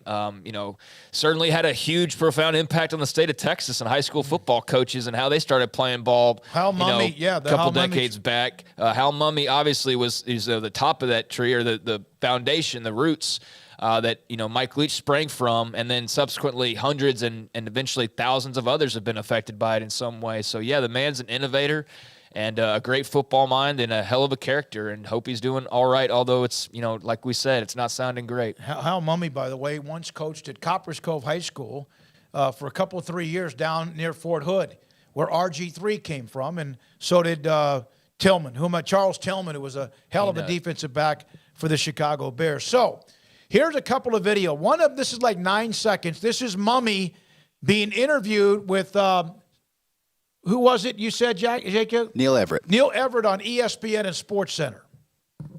What's it like there right now? It's a good win. There's a lot of people. It's like Woodstock, except everybody's got their clothes on. It's like Woodstock, but everybody has their clothes on. That was after a huge win when he was the head coach at Washington State. And then here's one that, just watch this story. Eric Taylor, right, the football coach at Dillon High, is that what it was? That's from Friday Night Lights. Yeah, it's from Friday TV Night Lights. show. And here's Mike Leach with a commercial and a promo for the show. Mike Leach. Yeah. Not the best actor, but not great at delivering that dialogue. But, of course, he was just being Mike Leach. I think director told him, just go out and be Mike Leach. Yeah. So. Yeah, they had a lot of cameos on that show back in the day because it was based here in Texas. I think Mac Brown was on there and, various others. But, yeah, it was a nice little cameo spot for him when he was still at Tech. And I think it was shortly thereafter when he was gone from there. But, yeah, I know that there was no love lost there in some ways, but even, Tech, I mean, everybody, it goes without saying. I don't want to keep repeating myself here. Everybody's hoping that it works out all right in the end, even though we kind of feel like it's not good, the odds that it is. But, yeah, everybody's got a Mike Leach story, memory, or what have you, and he's a big part of college football, especially over these last 20 years. Paxton on the chat room said, this is such a sad show. It's also why I think we honor Mike Leach and remember of course, a lot of what he was about, and, of course, still as he clings to his life in Jackson, Mississippi. When we come back, one of the stories that we might have on mainly some days normally led with this one was a story by Brett McMurphy, Action Network, HQ, on that there is momentum, or at least there is something going on, the possibility of Texas and Oklahoma leaving the Big 12 at the end of next season instead of at the end of the 2024 season. Let's kind of dig into that with Brett McMurphy from Action Network HQ. This is 365 Sports. If you're looking at what you want for holidays, of course, we started that with Thanksgiving, turkey, ham, whatever you might do. You might get whatever, I don't know. Everyone has their own thing. And now you have Christmas around the corner. Then there's New Year's, and then there's even parties, and they've even get-togethers with either clients, family, friends, whoever. Right now at Waco Custom Marketplace, they have some really good prices on holiday rib roast. Select boneless rib roast for $10.35 a pound. There's a select bone-in rib roast. There's choice, and there's prime. The prime boneless rib roast is $24.99 a pound. It's going to cost you something, but man, is it worth it. I've eaten the last couple, the last year, probably had a rib roast 3 times. And I have a way of doing it inside of an electric smoker that I have on the back of the condo, a master built, and I have perfected it. But it's the meat. I mean, you can't screw this up. It's that good, and you get that cut of meat at Waco Custom Marketplace. They have turkeys and hams if you want them for the holidays as well between now and New Year's or any time. But they have a butcher shop that is fantastic, a bakery that's constantly churning out fresh baked bread and kolaches. If you want rib roast, right now, prices are great at Waco Custom Marketplace at 425 Lake Air Drive in Waco. The Big Finish sales event is happening now at Allen Samuels in Waco, and we're celebrating this holiday season with an incredible lineup of all new 2022 Jeep models like the Grand Cherokee L, Renegade, Gladiator, Wrangler, and the Wrangler 4xe. Jeep SUVs are known for their design and technology. The Grand Cherokee L even brings you extended seating with a 3rd row. Hurry in, find the Jeep that fits your family. If we don't have exactly what you want, we can order it today. Wrap up some of the best deals of the year and drive home today at Allen Samuels in Waco. At Ideal MRI, we feel blessed to be part of the Waco community. We're a small family business here in Central Texas. At times like this, the cost of healthcare has never been more important. And unfortunately, significant illnesses and injuries still occur. And that's why Ideal MRI is open and here to serve you through this difficult time. So if you need an MRI, ask your doctor about Ideal MRI. You can schedule online in minutes at idealmri.com or call 833-IDEAL-MRI.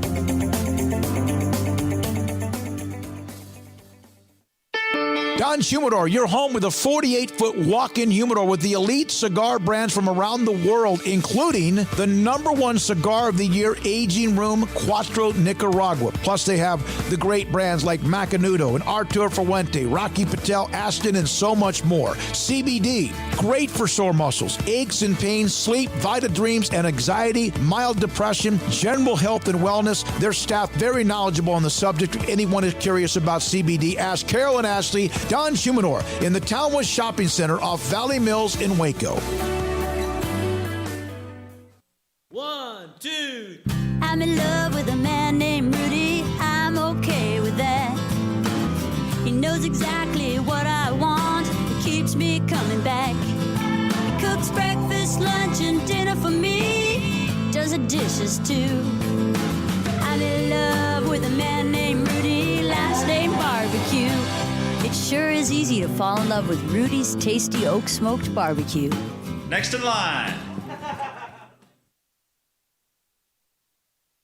With so many companies and policies out there, it gets so confusing shopping for insurance, and I never know if I'm getting the policy that's right for me. Luckily, I met the team at the Niche Group Insurance Agency. With the Niche Group, you can go to one company and get access to coverage options from many insurance carriers, and you get to speak to a real person about your specific coverage needs. With the Niche Group, I know I'm getting the right coverage at the right price. If you need insurance, talk to the experts at the Niche Group at 1-800-258-8302. Hi, this is Paul Catalina. I recently got engaged to the love of my life, but the most important thing that I had to do before I popped the question was get that perfect ring. And I know nothing about rings. So I went to the wedding ring store, Boozer's Jewelers on Valley Mills Drive. I knew I needed a custom design, and that's exactly what they do. 9 out of 10 of their engagement rings are designed in-house. The entire process took less than a month, and they were great every step of the way. Great options on financing, excellent selection, and talented designers. My fiance and I get nonstop compliments on the ring. I only deserve credit for doing the smartest thing I could, walking into Boozer's and letting them work their magic. Your one-of-a-kind fiance deserves a one-of-a-kind ring, and that's what you get at Boozer's. Boozer's Jewelers, the wedding ring store on Valley Mills Drive. Stepping into the boots of a U.S. Army officer can add confidence and leadership skills to your son or daughter's career path. See all the things they can achieve in our boots at GoArmy.com. U.S. Army Waco Recruiting Company, 254-598-8131 or 254-776-1543. Welcome back to Sikkim 365 Radio. Want more updates during the day? Follow 365 Sports YT on Twitter. Brett McMurphy, Action Network HQ on the story today. Oklahoma, Texas gaining momentum to lead Big 12 and join the SEC early in 2024. When the news came down in the summer of 2021, I mean, we didn't know when it was going to happen. Maybe immediately, and they were hoping maybe the Big 12 would fold. It did not. Brett McMurphy now joins us. And, Brett, there's always been wonder, are they really going to fulfill their entire obligations to the Big 12? Thanks for your time. When did this, pop up again? What are you hearing when it comes to the possibility of leaving a year early? Well, this is basically ebbed and flowed ever since OU and Texas announced they were going to the SEC. And I think the immediate reaction was, they're going to leave early. There's no way they're going to stay the whole time. And then kind of everybody pumped the brakes on that. And then it got to the point where they're like, look, this can't get done. They're going to have to stick the whole time. And, OU and Texas have always said they will remain in the league until the grant of rights are up, which is 2025. But then I'd say in the past few months, things have changed. All of the parties involved are eager for this to happen. It takes a lot for this to happen, though. There's a lot of players in this. Oklahoma, Texas, the Big 12, ESPN, Fox to some extent. And basically it boils down to, can they all reach a decision where the Big 12 doesn't feel like they're getting less money than they would have received if OU and Texas stayed till 2025. The SEC is kind of a bystander in this. They'll take OU or Texas in 2024 if they can, or they'll wait till 2025. They're not really involved in the negotiations, so they don't have any input.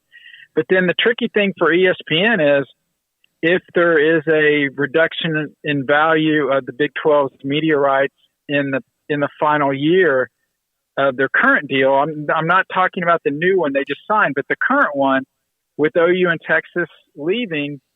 Is ESPN willing to offset those losses somehow? And also keep in mind, ESPN is going to have to pay the SEC more money when OU and Texas join the league. That's not a surprise.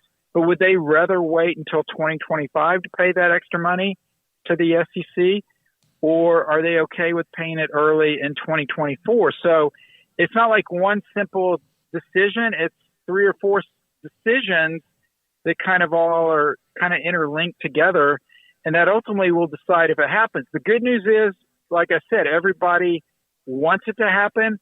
But bottom line is, no surprise, money's going to be the determining factor if this gets done or not. How would this have other dominoes that would affect the other leagues? Would it affect how you talk about the playoff, the 12-team playoff in 2024, if you've got 2 16-team leagues in it? And does it make the Big 12 and Pac-12 more aggressive in getting to a certain level of teams going into that 12-team playoff, maybe even if it's just in earnest in 2026 when it kicks off in whatever format it's going to be? Yeah, I don't really see it impacting the 2024 playoff. I don't think if this happens, then the Big 12 is automatically like, well, we need to ramp up our expansion plans, or the Pac-12 is like, well, we need to ramp up our expansion plans. I mean, this was going to happen anyway. It's only going, 1 year earlier. I know a lot of people have suggested, well, why in the world would Texas and OU want to get to the SEC a year early? Because they're going to have, a tougher, more bodies to climb over to get to the college football playoff. And I understand that, but, oh, by the way, when you go to the SEC, you're going to make more money. Why does USC and UCLA want to get in the Big Ten in 2024 and not wait a few years after that? Well, you're going to make, in USC and UCLA's case, you're going to make 3 times more in your media rights deal than by staying in the Pac-12. So, that's kind of the breakdown of that. But as far as specific consequences, or maybe people doing things based on this happening a year early, I really don't think it'll have any impact. Yeah, the ESPN will have to pay the Big 12 something, but don't they also have to scratch an itch for Fox? And would the expanded playoff give them more inventory to negotiate giving some of those pieces to the puzzle to Fox? Yeah, I mean, there's not like one simple solution. There's a number of, they can get creative in this, and if everybody wants to do it, then they can get creative on how they do this. One way that I reported today was, the exit fee for OU in Texas is $84 million. Well, several sources I talked to said, keep in mind, whenever a team leaves the league, they usually only get about 60. They only are required to pay about 60% of that number. And I've asked people, why in the world would you let a team out of your conference for 60% when they're supposed to pay this other amount? And they said, well, simply, if that school wants to take it to court or challenge it or whatever, then the open Pandora's box. Well, what if they actually win? What if it's ruled, they just toss it out and then they get out for scot-free? So it's kind of like an understanding. Our contract says this number, but we're willing to take 60%. So if OU and Texas would get that number, which would be about $50 million, and you're talking about ESPN would compensate the Big 12, what if OU and Texas say, okay, look, we negotiated this 60% number, it's about $50 million, but we'll give you an additional $10 million or $15 million or $20 million, whatever this number is, to let us out early in 2024. That's another possibility too. So, again, there's a number of different possibilities and a number of solutions, and you could get creative. Fox is they're not going to be really involved because they're going to have the inventory either way, but it just gets tricky with ESPN, potentially having to pay more to the Big 12 and then having to pay more earlier to the SEC, but maybe OU and Texas offsets that, by, look, they pay an extra $10 million to the Big 12, and then they're going to make that up as soon as they go to the SEC. Again, it's complicated, but the good news is, everyone involved wants to see if they can make this work, as long as, big surprise here, nobody loses any money. In your opening line of your story today, Brett McMurphy, again, Action Network HQ with us on 365 Sports. Growing sentiment and momentum.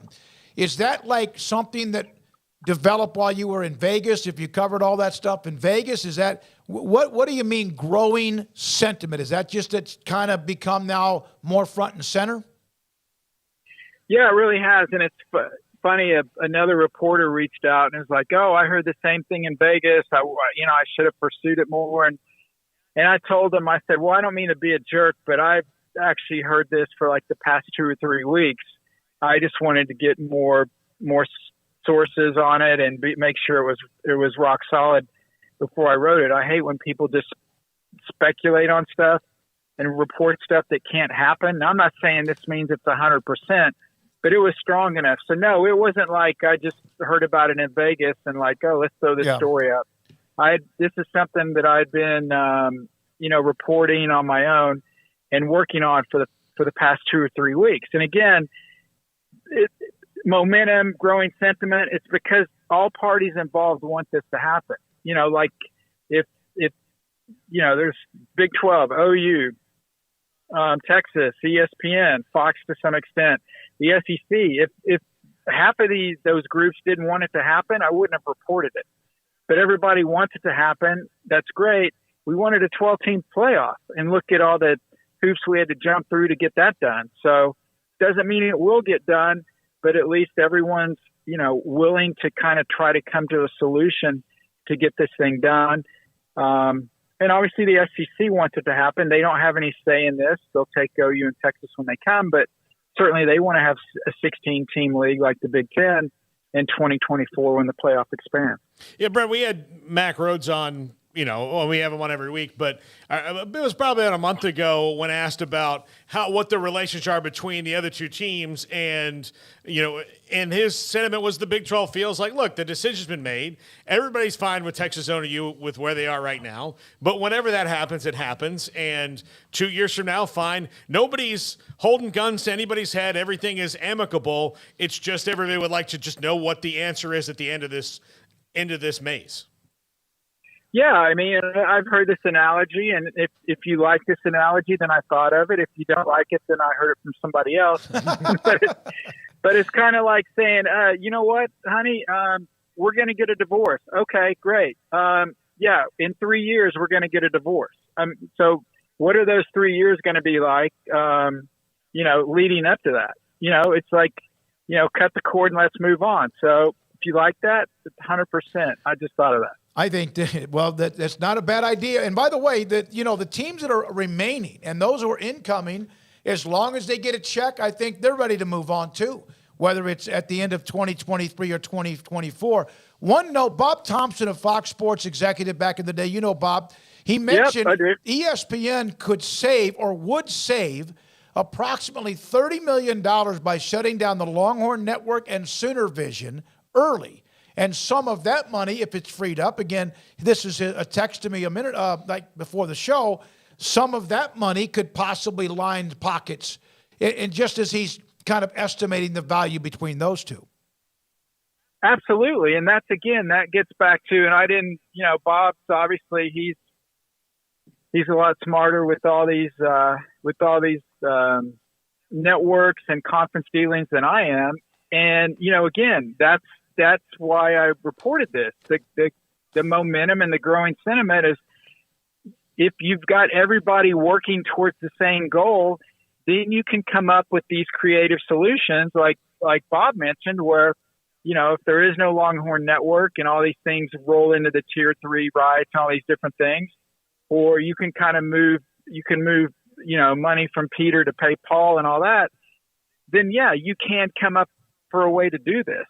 But if everyone doesn't want it to happen, it doesn't matter how creative you are, because somebody will simply say, look, we don't want this to happen. Everybody wants it to happen. And so I think, like Bob mentioned, there's a lot of different ways that you can get to this end goal. Again, as long as everybody's okay with the final result. But it's obvious everybody prefers, no pun intended, sooner rather than later. Yeah, no, I like that. That's a great way to end it, Brett. That's fantastic. Again, great job with it. Your thoughts about Mike Leach? And do you have any favorite Mike Leach story? Man, is this a 10-hour show? And I'll get started. Look, I think, and a lot of people have pointed this out. I'm an Oklahoma State guy, so, been in the Big 12.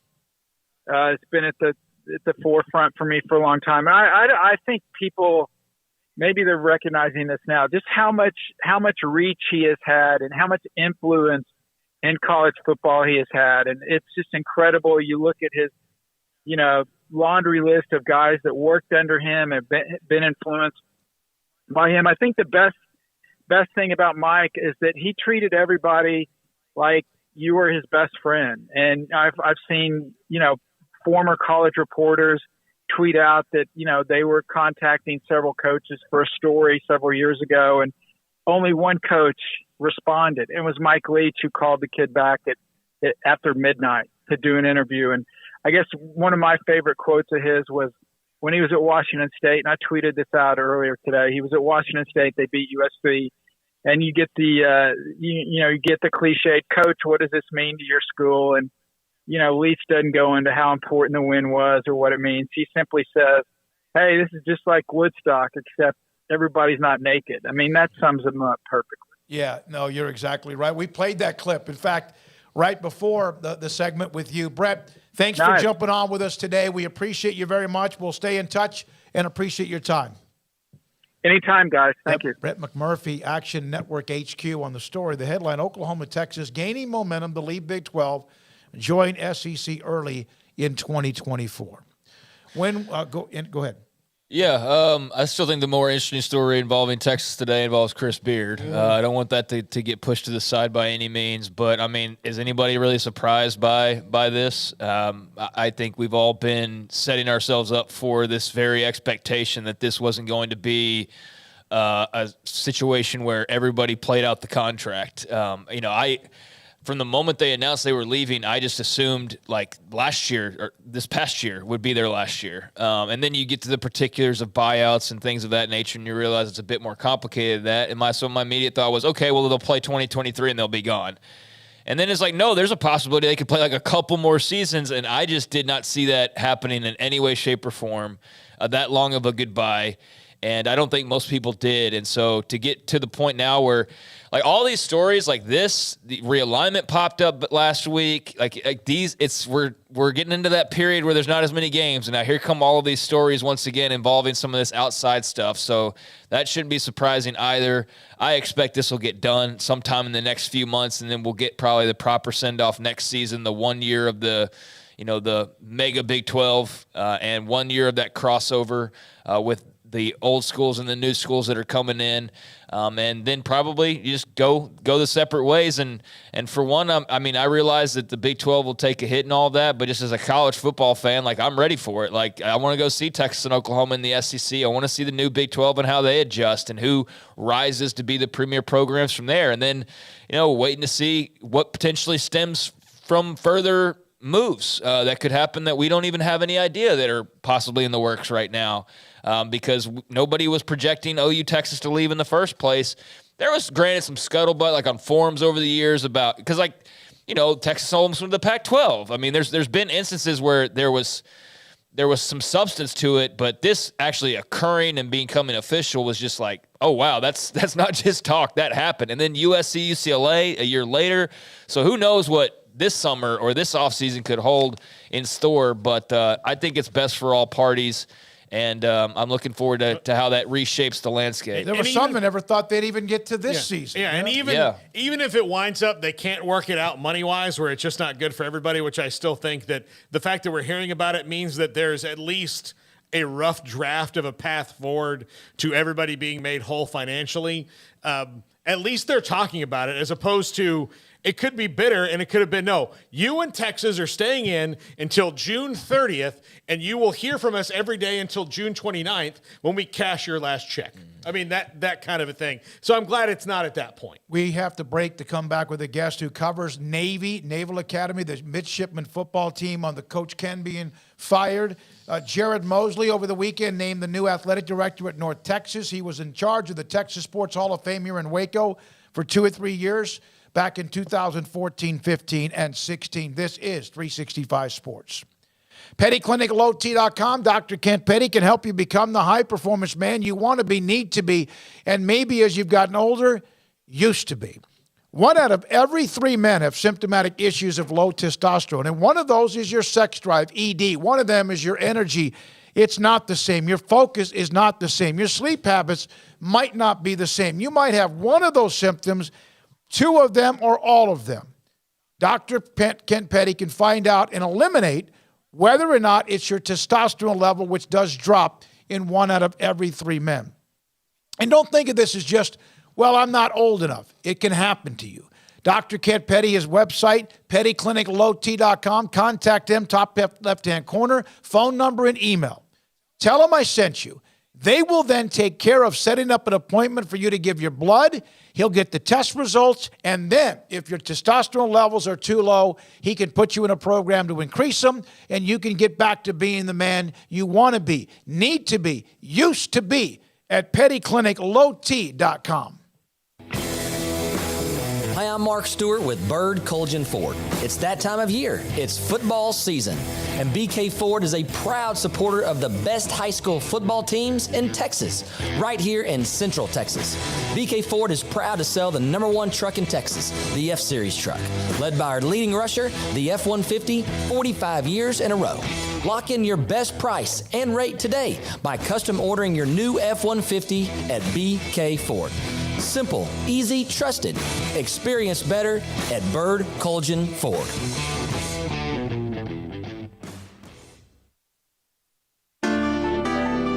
It takes time to reach goals. It's a truth that applies to more than sports. It goes for your financial goals as well. You work hard for your money, and you deserve an investment strategy that lines up with your game plan. And Chuck Verno, your Edward Jones financial advisor, can help. If financial investments aren't putting forth the effort you desire, stop by today for a financial review. Chuck Verno, 720 North 64th Street in Waco, 254-732-1161. Edward Jones, member SIPC.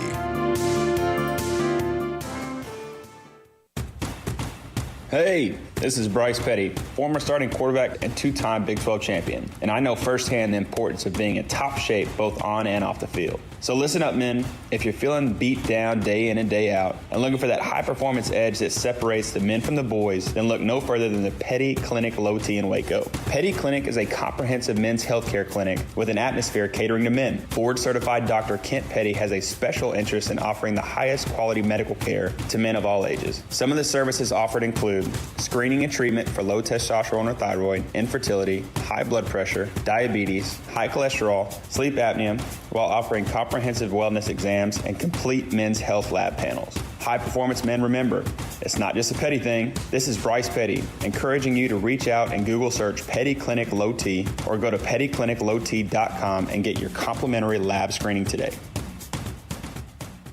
Do you or your kids get nervous about going to the dentist? Stonewood Dental, Dr. Steve Childress, he can help. I've spent a career taking care of patients who as children had bad experiences, and now they're adults that hate going to the dentist. If I get a kid at 3 years old and they come every 6 months and it's a happy experience, it's normal for them. Now they have an accident at 6 or 7 or 8 at school. Now they have a broken tooth or a trauma, and they have to come here.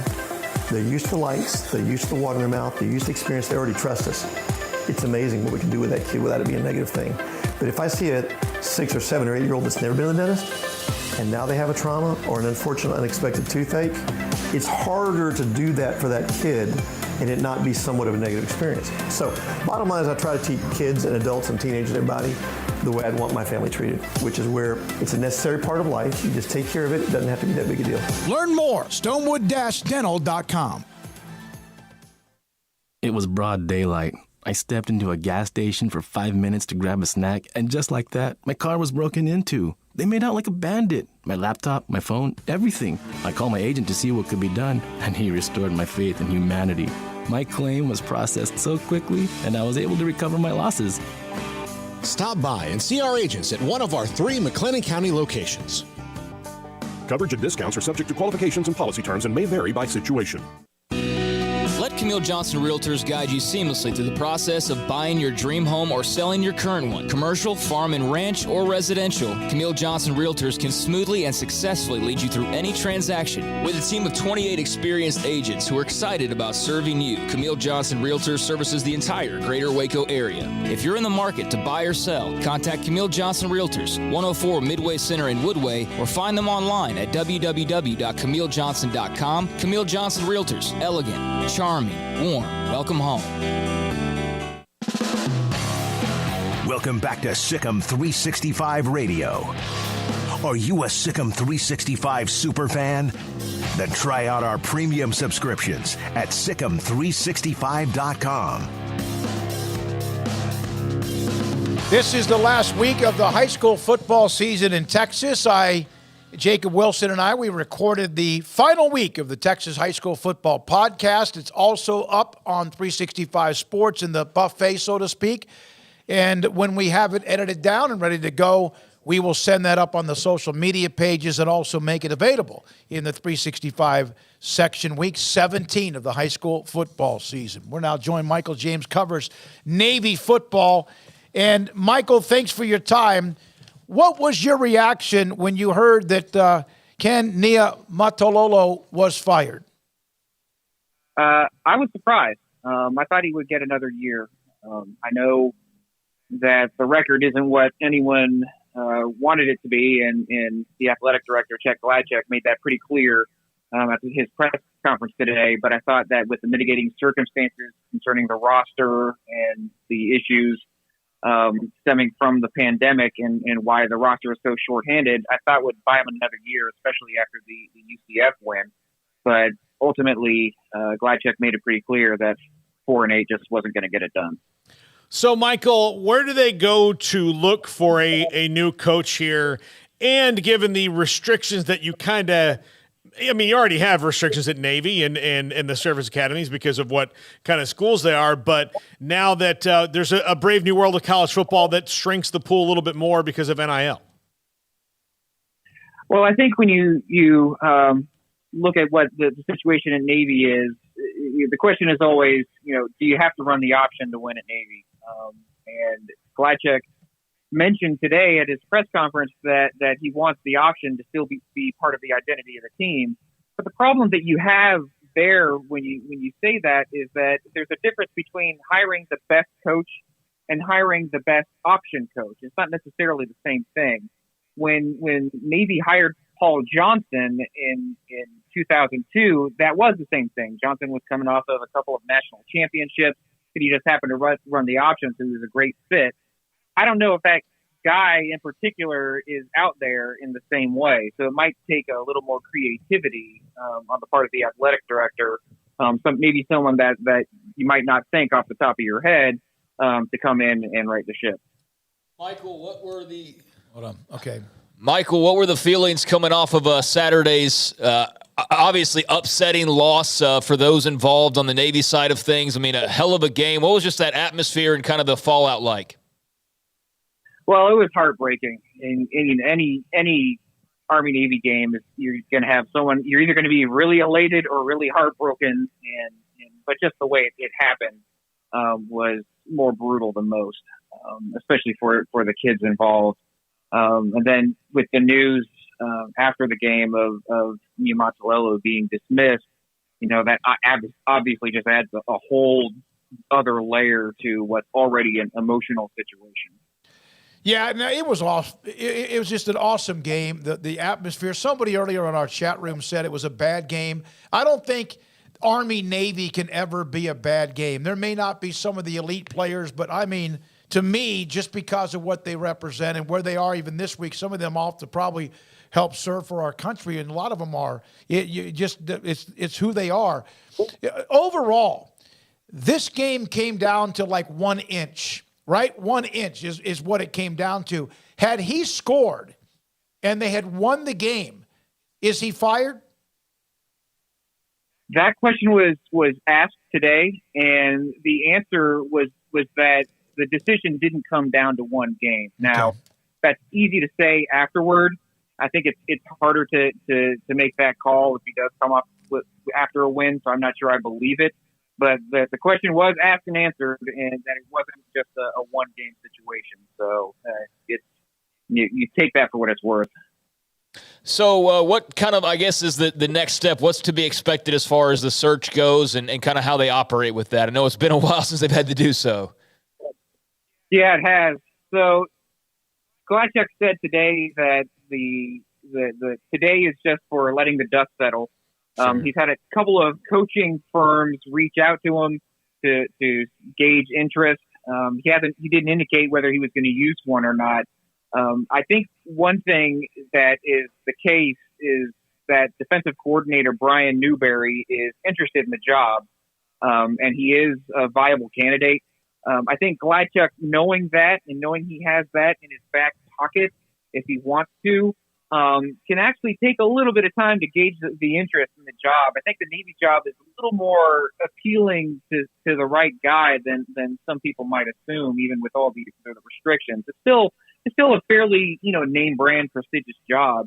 So I think Gladchuk wants to see what kind of interest he gets before rushing into a hire. So I don't think this is going to be a quick search. I think there's going to be some due process done.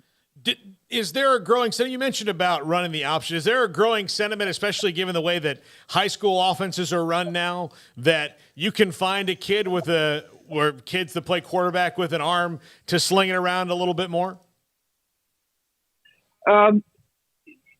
Maybe. I don't know if it's necessarily about high school offenses. I think the Navy's quarterback coach is Ivan Jasper, and one of the things they used to look for a guy that ran the option, but what they found was that in high school, the speed of the game is so different that it really didn't make a difference as far as being able to run the option, whether a guy in high school needs to do it to be able to do it effectively at the college level. Now, to your question, whether they can find someone to throw the ball a little bit more, I think so. I mean, I think that just the way, you see in high school, it's so specialized now. And you see so many quarterbacks going to these camps doing 7-on-7. You can find the guys out there, and even on the roster now, there are guys who can throw the ball. It's just a question of whether you want the whole offense to rely on one kid's arm. I don't know if they're ready to make that jump. And one way or another, to win at a service academy, I don't think you need to necessarily run the option, but you do need to do something different. Because if you're trying to do the same thing as Notre Dame with players that aren't as good as Notre Dame, you're not going to win. So whatever you do, if you can't do it better, you have to do it differently. And whether that's the option or some other way, it kind of remains to be seen. But they do want the option to still be part of the identity of the team. Michael James, the mid report, covers the Navy midshipman. With Niumatalolo out, has anyone heard anything? Has he been quoted? Has anyone spoken with him? Yes, he has. He was shocked. He thought he was going to have another year, especially considering the makeup of the American Athletic Conference next year. Houston's leaving, Cincinnati's leaving, UCF is leaving. You have schools coming in that, some good schools. I mean, you look at UTSA; they're winning 11 games. They're both of the teams in the Conference USA Championship game are coming into the American, so they're good. But it's to be fair, it's not the same caliber as the teams leaving for the Big 12. So Niumatalolo felt that he would, with the team being so young and the conference looking, like a little more manageable next year, that he would have a chance to right the ship with these players he recruited. But it didn't happen. And he still wants to coach, and he said the fire is still there. And he's only 57 years old, so I think he'll get the opportunity. But yeah, he was pretty surprised at how it all went down. I know he left for a year to go to UNLV and then came back with Johnson. How many did he have other head coaching opportunities that he turned down? He did. So he had a chance to go to both BYU and Arizona were interested in him. There's a little bit of discussion about how things were going to work out, both with his buyout at the time and also with the offense that he was planning on running. Some felt that it wasn't a good fit, and there's some question as to whether these jobs were actually offered to him. But the opportunities have been there. And every year when Navy is winning, he was fielding full phone calls, but it was only for the right opportunity, mostly a major school out west, that he would have considered it. And it only really happened twice. Thank you very much, Michael. Good stuff. We appreciate it. Army-Navy, overtime win for Army. Michael James covers the midshipman, the mid-report. And Niumatalolo is out after a great run with the midshipman. Yeah, sounds like they'll take their time with this. I mean, Paul, to your question, I mean, they're the service academy. I don't think they can really go wing it. I mean, you got to have a pretty solid quarterback, and you need to have some playmakers. And I think that the whole reason the service academies all play triple option football or some style like of that compared to kind of the norm is because of their unique challenges and landing playmakers and skill guys. So it'd be interesting if they flip the script, though. I mean, maybe it's time to – I don't know. I don't have the temperature there enough to know what would be best for the midshipmen in their program, but I do know that's a brand of football. The service academy is kind of how to play out of necessity as much as anything else. So it'll be interesting what direction they go here. Yeah, and I do know that there is – it's not exactly, I think, what we all thought it was going to be when they first kind of announced it, but there's a way forward for guys in the academy who have NFL opportunities to kind of either delay their service or reserves or kind of split it up or whatever it is. It's still hard, but I do think that I would like to see that rule at least modified enough to where if you'd like to be in the NFL but also would like to go to the service academy, you don't have to make one choice or the other. You know, you I can. think they have. They've loosened the rule. It's still more than it was. It's lenient, but I'd like to be just easier for the coaches to pitch and explain. Like, yes, look, if the NFL calls when you're ready to graduate, absolutely, we'll make sure that you get into this program and that, and because I think it's also, look, you're paying for flyovers at Jets, right? Well, if you have a really good player on one of those service academy teams that can go in the NFL and play, that's also a great advertisement for your university, and you can do it right away as opposed to having to wait the Roger Staubach amount of time for that guy to Chad come. Chad Hennings, yeah, I think it's a great advertisement for your school. So I think there's a middle ground there, but again, it's more complicated than I know that I'm explaining. We're talking about signing up to serve your country. Exactly. Yeah, and the priorities there, but yeah, at least that option would be of interest. Got a little breaking news. I mean, there's been a couple of things here, like NFL declarations. Tank Bigsby, running back at Auburn, in the last hour or so, declared for the NFL draft. Also had, a Tennessee wide receiver, Cedric Tillman, foregoing the bowl game against Clemson, the Orange Bowl. He will not play in that. Cedric Tillman will enter the NFL draft. So 2 SEC stars in Bigsby and Tillman that are now officially in the NFL pool, but also we can update the Chris Beard story at some point with what Atulo at the Statesman has. But Kyron Drones, former Baylor quarterback, has made his decision after entering the transfer portal a couple of weeks back, and he is committed to Virginia Tech. Whoa! So Kyron Drones, formerly of Baylor, now committed to the Hokies and heading to the ACC. One other story that we didn't get to on the transfer portal is Grayson McCall. Heck of a player from Coastal Carolina. He announced he is entering the transfer portal. I am sure his phone blew up even before he did, and obviously after he did as well. In fact, we might ask our next guest a little bit about it. Cole Cubelic will join us, ESPN, SEC Network on Mike Leach, and also on Auburn, adding Philip Montgomery and Ron Roberts, and this is 365 Sports. Richard Carr, Buick GMC Cadillac, they are the people that you can count on. They're the people that I've counted on more than a couple of occasions as well when it comes to my vehicle, and their customer service is off the charts. Their deals are pretty great as well, no matter what you're in the market for, whether it's just a great service on your current vehicle or it is actually going out and buying a brand new vehicle, and that's been a little bit harder to do at certain times over the last couple of years than it is right now because there were supply chain issues and microchip issues and all those types of things. But right now over at Richard Carr, they've got plenty of new trucks and SUVs. The Cadillacs, GMCs, Buicks all over the lot are there for you to make this a memorable holiday season with a car or truck from Richard Carr. They've got dozens of Sierra trucks, dozens of SUVs, the biggest inventory they've had in 2 years. As I mentioned, the supply chain issues, the biggest inventory. I'll repeat that again. They've had in 2 years. Right now, get 3.9% interest for well-qualified buyers on GMC Sierra and GMC Terrain trucks in stock, 3.99% financing on Buick Encores, Buick Envisions, and Buick Enclaves in stock. They've also got dozens of quality pre-owned cars and trucks in stock under $20,000, affordable, thoroughly inspected, and ready to finance. They have quality vehicles ready to reliably take you on the road this holiday season, and perhaps you aren't in the market for a new vehicle or a pre-owned vehicle, you just want to drive your current car a little while longer, well, their award-winning service department is standing by to keep you on the road, and you just got to go to richardcar.com to see their service specials and set an appointment for quick and reliable service. For 23 years in Central Texas, they've built a reputation as the people you can count on for your automotive needs, run by proud Central Texans. Log on to richardcar.com today. Call now or go see them now off Highway 6 at the Imperial exit. From the first workout to the last practice, sports is an incredible and rewarding challenge.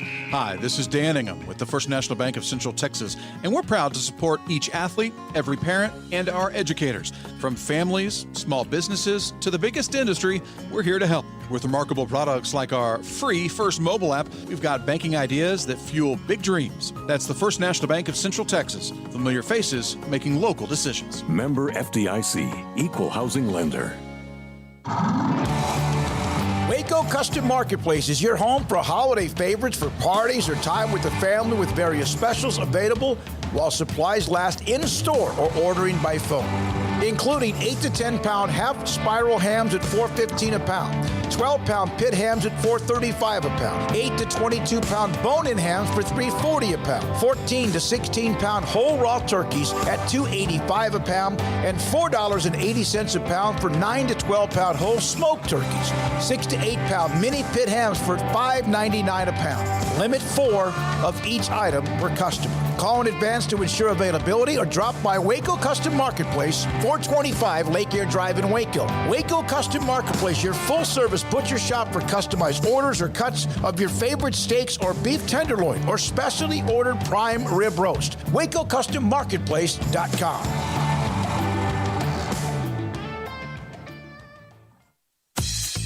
Baylor Scott & White Southwest Sports Medicine and Orthopedics, the team physicians for Baylor Athletics, diagnosing and treating all sports-related injuries, including concussions. These specialists also provide orthopedic services for athletes and non-athletes alike, whether it's knee or shoulder pain, hand or wrist injuries, orthopedic spine care, and even an arthritis and total joint clinic. Trust the doctors Baylor Athletics trusts. Baylor Scott & White Southwest Sports Medicine and Orthopedics wants to get you back in the game.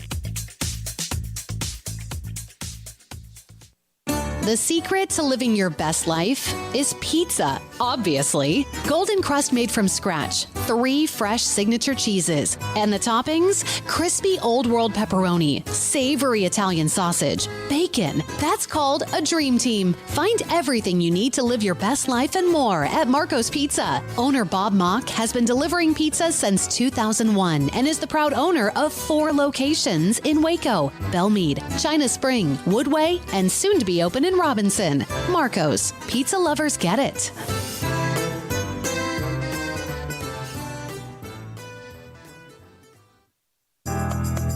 Riverbend Liquor and Wine, Lakeshore Drive and North 19th Street, right behind the bank, is a hidden gem in Waco. If you're a fan of bourbon, especially local Texas bourbons, that's where you gotta go. Balcones, TX, Devil's River, whatever it is, they've got it. Riverbend Liquor and Wine, plus the best selection of craft beers in Waco, seasonally churned out throughout the year, whether it's spring, summer, fall, or winter. Riverbend Liquor and Wine, best selection of craft beers, a speedy drive-through window, and excellent customer service. Find out more on Instagram or just go by and see them. Lakeshore Drive at North 19th Street behind the bank. With so many companies and policies out there, it gets so confusing shopping for insurance, and I never know if I'm getting the policy that's right for me. Luckily, I met the team at the Niumatalolo Group Insurance Agency. With the Niumatalolo Group, you can go to one company and get access to coverage options from many insurance carriers, and you get to speak to a real person about your specific coverage needs. With the Niumatalolo Group, I know I'm getting the right coverage at the right price. If you need insurance, talk to the experts at the Niumatalolo Group at 1-800-258-8302. In the market for a quality metal building? Since 1943, Pioneer Steel & Pipe has helped Central Texas residential and commercial customers with metal building design, panel options, building components, and trim options. Pioneer Steel & Pipe's residential line is energy efficient, offers low maintenance, reduces insurance payments, is impact resistant, and carries up to a 45-year limited warranty. In addition, they can also help you find a metal building contractor for your project. Pioneer Steel & Pipe with locations in Waco and Bryan and at pioneersboys.com.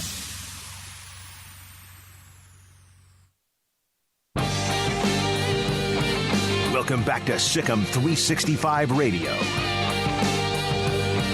Williams keeps the ball, keeps his feet, and whirls through a tackle. That trip to New York could be very fruitful for 13 in USC colors. The 5 o'clock hour is brought to you by Edward Jones Investments and financial advisor Chuck Verno, who'll navigate you through today's financial climate. Edward Jones, making sense of investing. Now here's David Smoak, Paul Catalina, and Craig Smoak.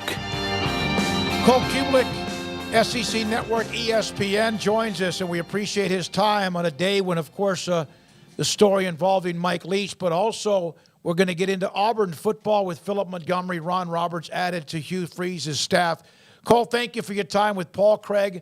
I'm David Smoak. Your thoughts, Mike Leach? Do you have a favorite Mike Leach story? Oh, yeah, easy. And I've interviewed him a couple of times, and I have a lot of different things that I like about him. But a couple of years ago, we were at the indoor facility at practice and had to do like a little live to tape interview that we were going to use the next day. And, asked him a couple football questions, and then as it usually goes, going a different direction. And I just, I said, hey, I got to try to get something, that's going to be fun, try to get something that's going to be, that he's going to give us a good answer for. And I showed him a picture of my son's Halloween costume that he had dressed up in. And he had dressed up as a pirate. My wife got him a really cool kind of pirate outfit. And, he basically just talked about how cool it was, how much he liked it, and talked about, how lucky my son was, and talked about all the different things that made it a cool outfit and the sword and everything. And, we kind of used that in our game. And then on about Wednesday of that week, we got a package at our house, and it was from Leach, and it was like a Mississippi State hoodie and a T-shirt and some other like little stickers and stuff, Mississippi State stuff that he actually sent to my son just because he liked his outfit so much. So, and that was just out of nowhere. Don't even know how he got our address or anything. Just kind of pretty cool that he decided to do that. So that by far, I've had some wild interviews with him, but that one sticks out more than any other. Cole, when you look at people who have influence on college football, not 1 year competing in the Big 12 for the conference title. He has wins, that's for sure, but he was not competing for natties or anything like that. But his influence schematically and the way that he's changed how everybody at both sides of the ball have to approach the game, I think is maybe as big as anybody who's ever impacted the game in that way. What do you think? He's up there. And when you just look at the tree of influence that he's had, guys that he's coached with, guys that play for him, like Chris Hatcher's the head coach here at Stanford. They just lost to North Dakota State in the FCS playoffs. He won the Harlan Hill Trophy for Leach. Playing at Valdosta State, he and Mummy were his head coach and offensive coordinator. Obviously, you think about the different guys like Sonny Dykes and Lincoln Riley and Neil Brown at West Virginia. I mean, the list just seems to go on of different guys that he's had influence over and what he's done. And, just kind of force defenses to have to play a different way, force people to look at the route tree a different way, play calling a different way. And he still holds on to being very unique with what he does and how he does it. And I think that's one thing that makes it pretty cool as far as just kind of what he's done over time. His offense was a little bit more different this year than in the last few. Some of the formations, the motions that he utilized, also some of the run game, how they went to that a little bit more. So he was even morphing a little bit. It takes him a little longer than some other folks, but the people who, and I think the craziest part about it is he's told me a couple of times that he doesn't even think that he is air raid certified, which I guess Mummy has a class that he teaches or something, and he'll send you like an actual air raid certificate. But he always joked that he wasn't even sure he was actually, certified, even though he is kind of the godfather of the air raid right now. Cole, elsewhere in the SEC in much less serious matters, but serious news for Auburn fans who wanted to see how the staff would start to shake out under new head coach Hugh Freeze. A couple of coordinator hires, and we know them very well, both of them. Philip Montgomery, a former OC here at Baylor and Tulsa head coach, looking like the OC, and then Ron Roberts, who was just here up until a couple of weeks ago as DC under Dave Aranda. Your thoughts on those two moves by Hugh Freeze, what it signifies, and how it's being reacted to? I think the reaction is kind of wait and see for a lot of Auburn fans. They're just, you guys probably understand it like I do. There's a lot of our fan base here in the Southeastern Conference that doesn't venture out very much. It doesn't really have an understanding of a lot of things outside of their school or outside the SEC. And, these are two names that, might not be overly familiar with a lot of folks in this area, but they should be. And the influence should be number one. I mean, you look at Ron Roberts, you look at Pete Golding, you look at Austin Armstrong, the D coordinator at Southern Miss. a lot of the guys that have worked for him have gone on to do bigger and better things.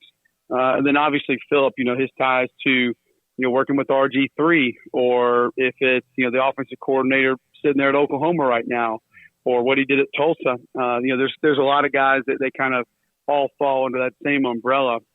And I think the system will be similar to what Hugh has been running, but I think it'll still be a little bit different and unique enough to where it's not just going to be the exact same thing. And that could potentially, I think Hugh is leaning to where he doesn't want to call it, but he feels like he might have to. And I do think that this is a hire that could possibly make it a little bit easier for him to say, you know what, this is going to be Philip's offense. I'm going to step away. I'm going to let him do it, because it is just a little bit more different than what he's done. Therefore, he'll allow him to go do it his way, and he can still have influence and have discussions, and you'll have input on game planning and adjustments in game, things of that nature. Well, look, Colin, it's different times now in college football. The head coach being the play caller is kind of a tough thing to do. You don't want to go the way of Jimbo Fisher if you can help it. And I would think that Hugh Freeze not wanting to maybe micromanage too much, Monty allows him to do that. You would think, and he mentioned in this opening press conference that this is something he's thinking about. But, guys, it's odd because I can see both sides of it. And I can see what you just said about the time. You got media. You've got, speaking engagements. You've got to go for alumni. You got to go see boosters. Now you have all the NIL stuff that you got to go do and be a part of. I mean, you're pulled in a lot of different directions constantly. On the flip side of that, though, and this is where I used to always lean with Gus Malzahn when he was at Auburn, like, you were brought in and you got to where you were because of your ability to call plays. And, I think Billy Napier probably thinks that way. I think Jimbo probably thinks that way. I think Eli Drinkwitz thinks that way. I think a lot of these guys that still call their own plays, they probably sit back and say, this is why I'm here, so why would I move on from that? Then you've had some other guys like Lane Kiffin that have said, okay, I'll let Kendall Briles call it at FAU. I'll let Jeff Lebby call it at Ole Miss. I'll let Charlie Weiss Jr. call it at Ole Miss. And they kind of let that happen, similar to Saban and his defenses early on with Kirby Smart. He got to a point where, okay, I'm confident in him doing it. I can step away and he'll be fine. So, we've got some of those CEO-type coaches with Sam Pittman, Shane Beamer, guys like that in the SEC right now. But then we have the ones that are still holding on to it. And I don't really see giving up anytime soon. Like Josh Heupel's a guy that with Golis moving on, he can just take it right back because it's his offense and he knows how to go run it and how to go call it. So it's a give and a take. And as an administrator, I would think it'd be a tough call because, hey, you brought them in because of how well they call plays and what they've done as a play caller, but you also want them to be able to run the entire program. Cole, what are your thoughts on where they might look as far as the quarterback position goes? Obviously, the transfer portal got loaded up. I've been seeing, tweets are what they are, but, the Devin Leary mentions or any number of other guys. Is there anything in particular you're eyeing? I'm interested, and I don't know the answer to this, of what kind of guy they want. How important is mobility? We saw what Hugh can do with a Malik Willis at Liberty, where he could afford to allow him a little bit more time to develop as a passer because of what he could do with his legs. And I think Hugh did a great job with Malik early on. We've had conversations about this of, how he had to reel some things in from a recognition standpoint and a read standpoint to get his athleticism on the field earlier. And if you could do something like that with Robbie Ashford and still utilize the wheels and the athleticism, that would give you a big advantage over a lot of teams. But you bring in a Devin Leary and all of a sudden you can dump everything in his lap and he can handle every coverage. He can handle every protection. He can handle all the routes and all the concepts because he's been around college football for so long. So I'm interested now too with Montgomery coming in, what does that do to what kind of guy they want? What skill set do they put at the top of their wish list, so to speak? And that's what I just do not know the answer to right now.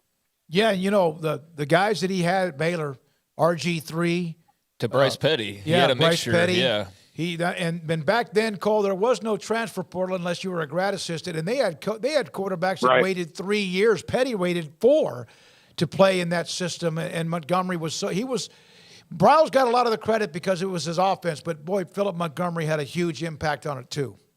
Absolutely, and one of the things is you bring up some interesting names from a mobility standpoint.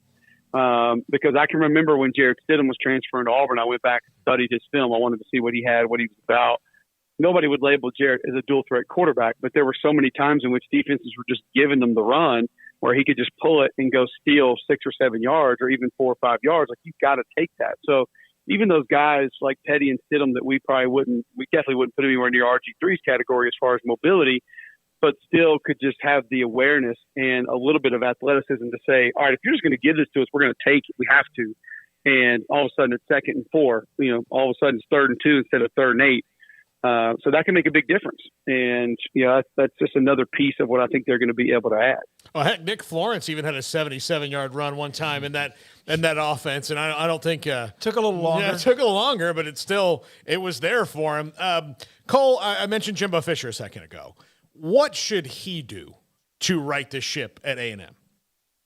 Well, I think he has options, first and foremost. If you go watch the Alabama game this year, and if you watch the LSU game, those are the things that need to happen will show up, and they'll present themselves in those plans. More motion, more formations, more guys, getting into different things that are going to give you a matchup. Going from one formation to another, shifts and trades, things of that nature. Instead of just lining up in, a 2-by-2 set, which is two receivers on each side, so pretty much an even look, and then just running plays. Now, a lot of that was based on the youth that Jimbo had this year, and that kind of held him back. That limited things with what he was able to do. I've had that conversation with him. But if he could get someone in that brought a little bit of innovation and brought a little more creativity, I don't think he has to just give it up, but that he would trust enough to be able to add that and that he would allow to implement some of that moving forward. But I think that whatever that is, I think that understanding needs to take place early on. There can't be a Gus Malzahn at Auburn with Rhett Lashley and Chip Lindsey situation where it's going back and forth, or, a Kenny Dillingham where it's like, okay, you're going to call the plays and then 2 series in, like I'm taking it back. Like that I think needs to be established first and foremost with whoever he brings in. Like I was looking at what Dion did, and I've told people for a while that move's going to become, we had this with Dan Enos a couple of years ago where, he got hired, went to Arkansas and then went to Alabama, where he was in a group of 5 head coach that could basically just double, triple his salary and go be an offensive coordinator somewhere. And I thought what Dion did with Sean Lewis was brilliant because he's a great dude. He's fun. He's energetic. He'll be great in the facility, but he's also a brilliant offensive mind. And he'll probably make, double what he was or close to double what he was and only have to worry about offense being a head coach in the MAC. So I think you even have options on the table like that where you could go get someone and say, hey, we're going to pay you 1.6, 1.7 because A&M can do that. And instead of the 700 or 800 you're getting to be a coach in the MAC or CUSA or somewhere like that, come here, just worry about offense and more than double your pay. And here we go. So I think there's a lot on the table as far as options and how they're going to do it and what he can do. But whatever the role will be, I believe has to be clarified first and foremost. If it's an associate, if it's a guy just going to be able to give ideas or help with game planning, that needs to be laid down early on, or else it could become more problematic as the season or seasons progress. So with all that being said, what was your reaction to the Bobby Petrino whispers or reports? Well, I think he obviously he knows offense and he's got some innovative ideas. I don't look at Bobby as bringing things in that are totally different than what Jimbo does. And that's the thing that I don't believe. Some people might, but I don't believe is that Jimbo just doesn't know offense or doesn't know how to call plays anymore. I think he almost handcuffed himself a little bit too much last year instead of just saying, we've got to put more on these guys. They've got to be able to go out and do these things to help us be successful. And I think he maybe reeled it in a little bit too much. He would probably tell you that after he self-scouts this offseason. But there are some things I think Petrino could add in the passing game, maybe from a route tree perspective, a quick game perspective that could help. But I don't view those minds as being different enough unless Jimbo just said, I'm going to let you take it and it's yours. If that was the plan, then okay, I could see that as being a win and being a positive. But if it was going to be just sort of somebody to come in, add some influence and spice things up a little bit, I would want to go with somebody that was a little bit of a different thinker and a little bit of more of a younger mind who had run different things than he has.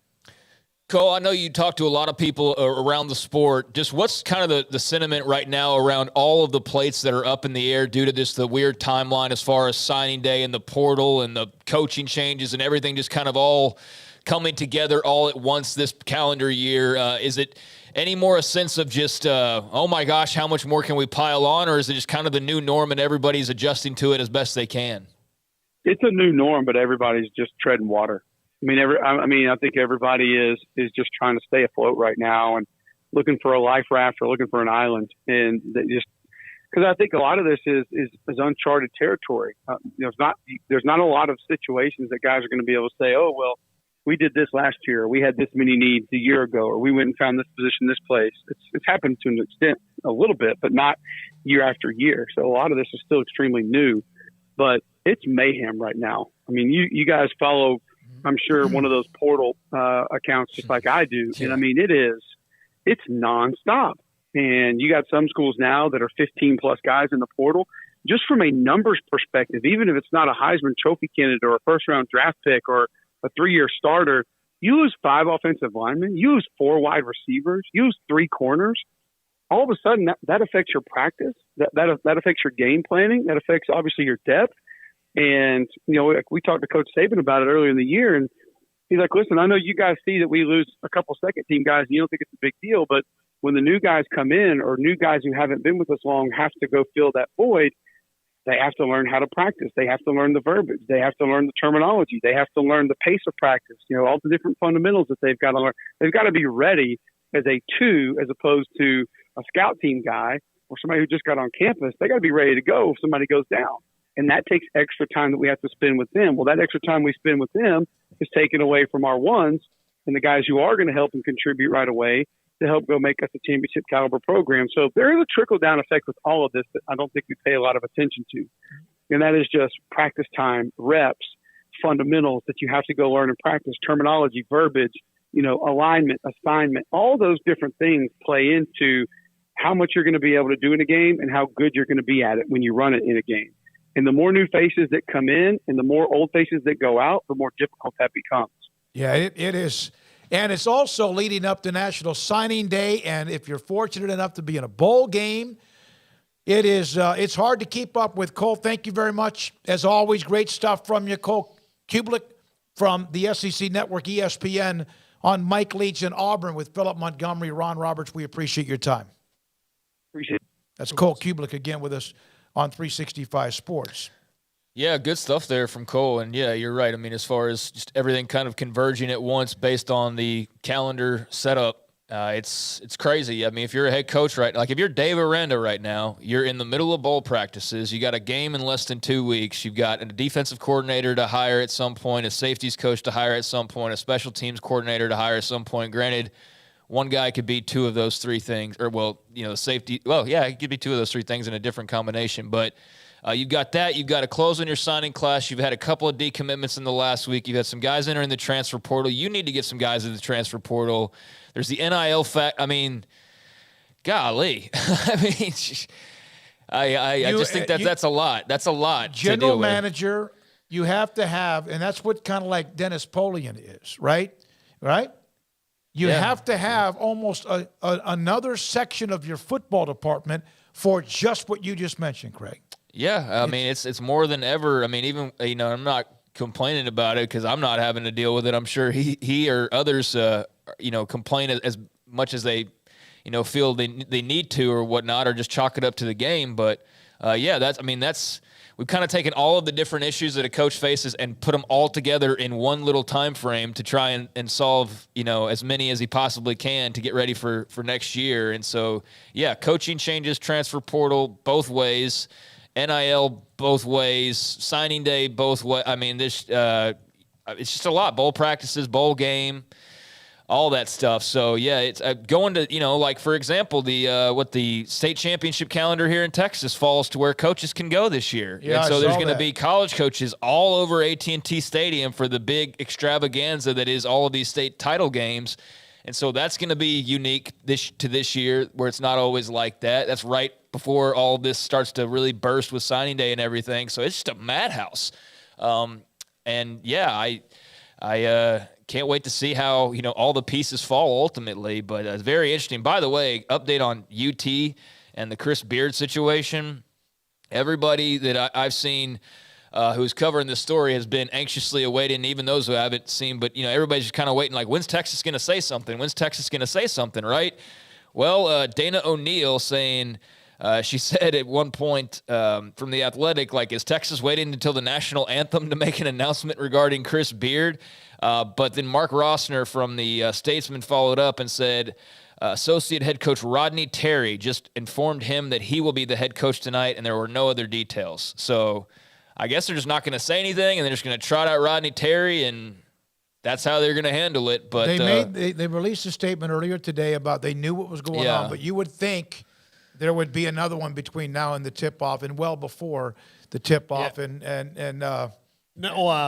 that's the latest. Hoping nobody asks is not the strategy, and they know that that's not going to happen. But that I get that this is maybe a complicated situation, and if what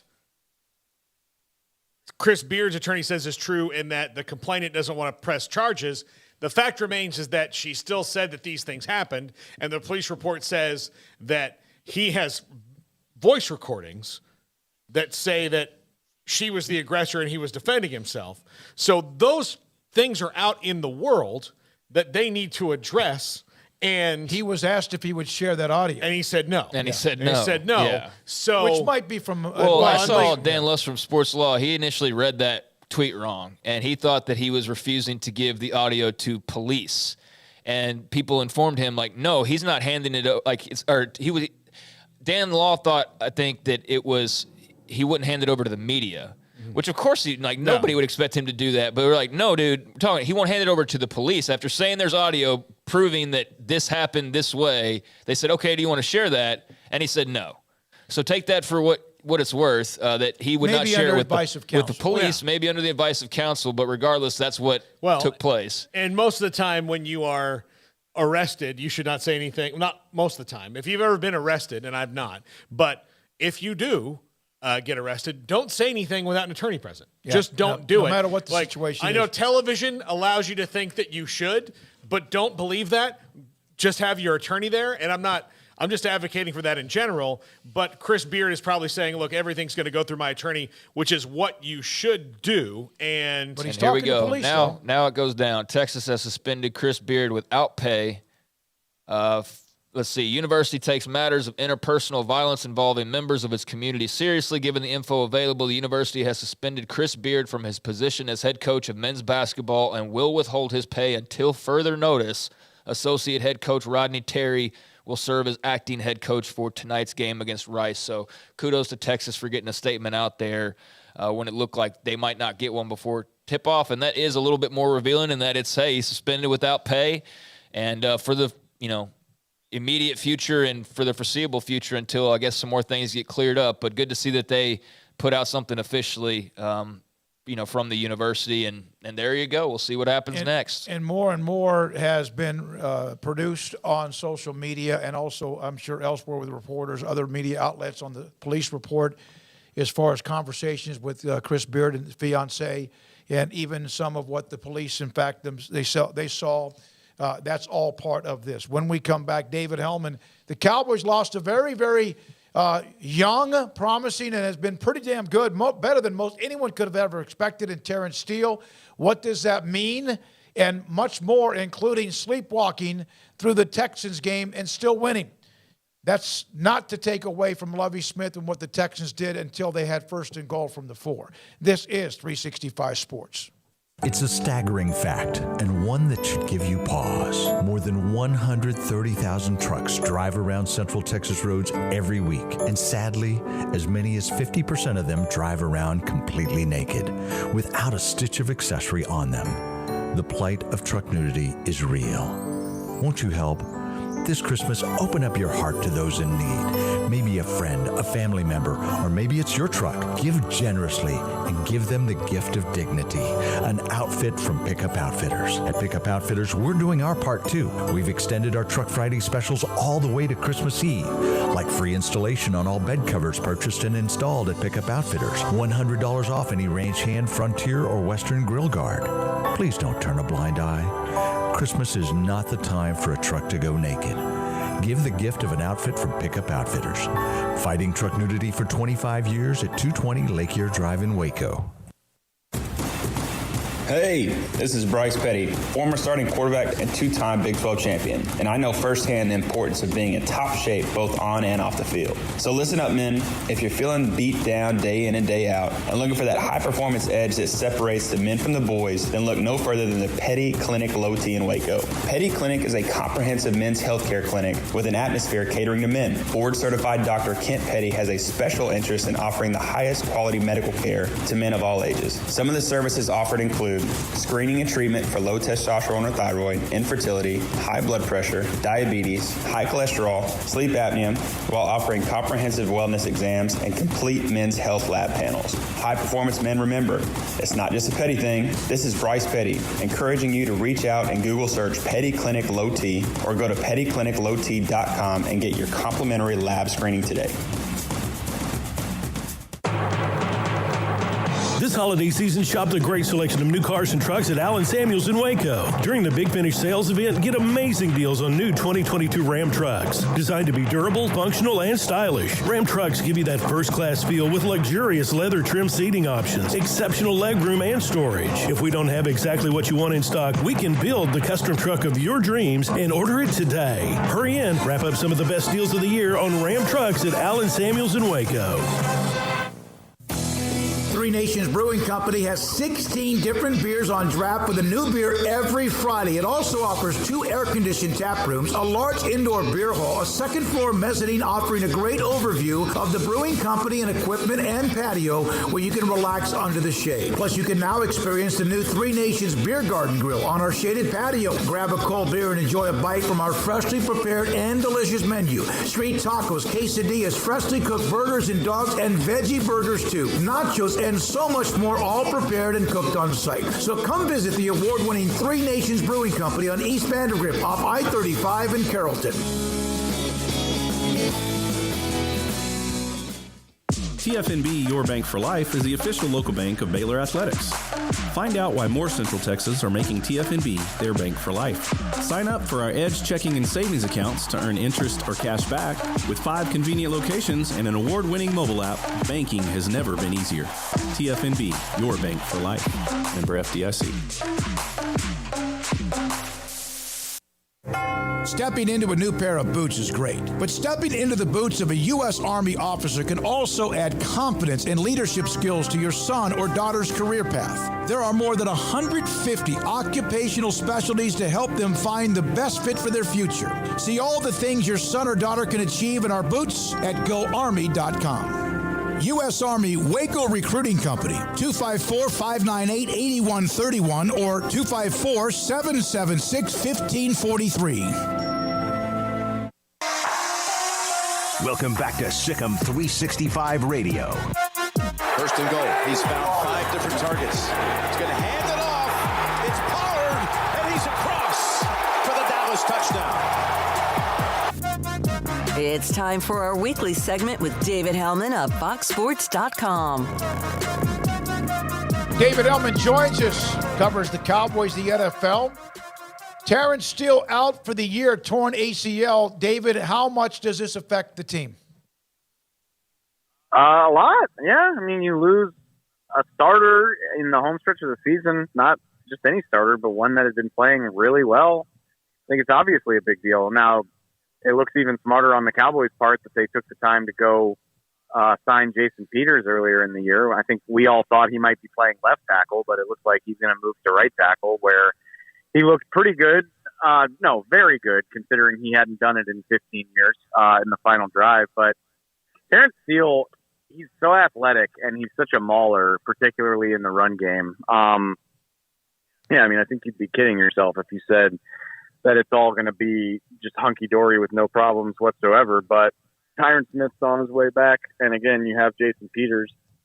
I think that gives you way better depth than anybody would have anticipated, even halfway through the season, let alone at the beginning. So not a great situation, but at least they were a little bit prepared for it. Yeah, it was impressive that Jason Peters stepped in after Josh Ball really struggled.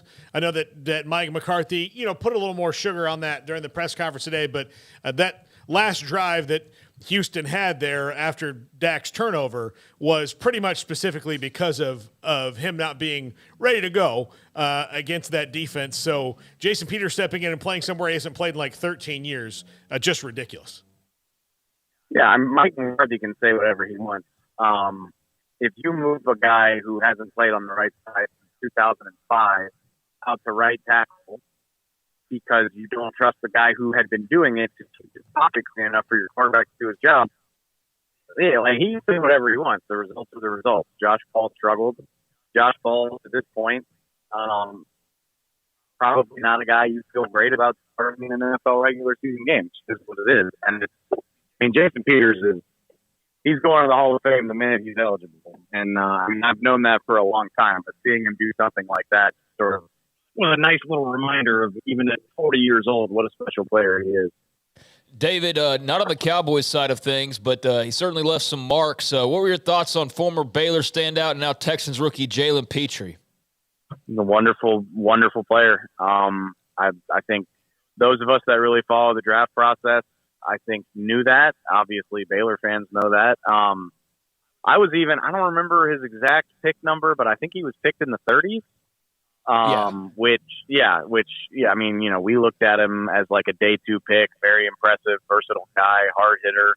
And obviously the Texans liked him even more than that to pick him, right outside the first round. So it looks like they got a good one. I don't know how much there is to feel great about as a Texans fan at this exact moment in time, but that is definitely a bright spot. He played great. Without over-exaggerating who he is after just one season, he's a phenomenal player. Does he have some instincts or any kind of reminders of Tyrann Mathieu? I think that it's that type of player. Like, you're talking about a guy, a matchup player who can do a little bit of everything, can play in the box, can play coverage, can play in the slot. So yeah, I think when you're talking about a guy, and in this day and age, I think that's what you want, is chess piece players that can kind of change their role from week to week depending on what you need from them. I definitely think he fits that bill.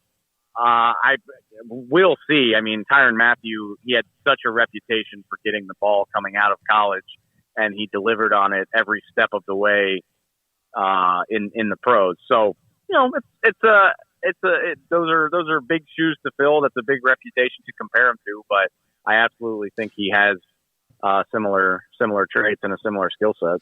David, doesn't necessarily mean the OBJ pursuit is over, but it does look like OBJ may not be able to play for anybody this year, realistically. So they bring in T.Y. Hilton, who looks, according to reports, he can still run a little bit. What do you think about that?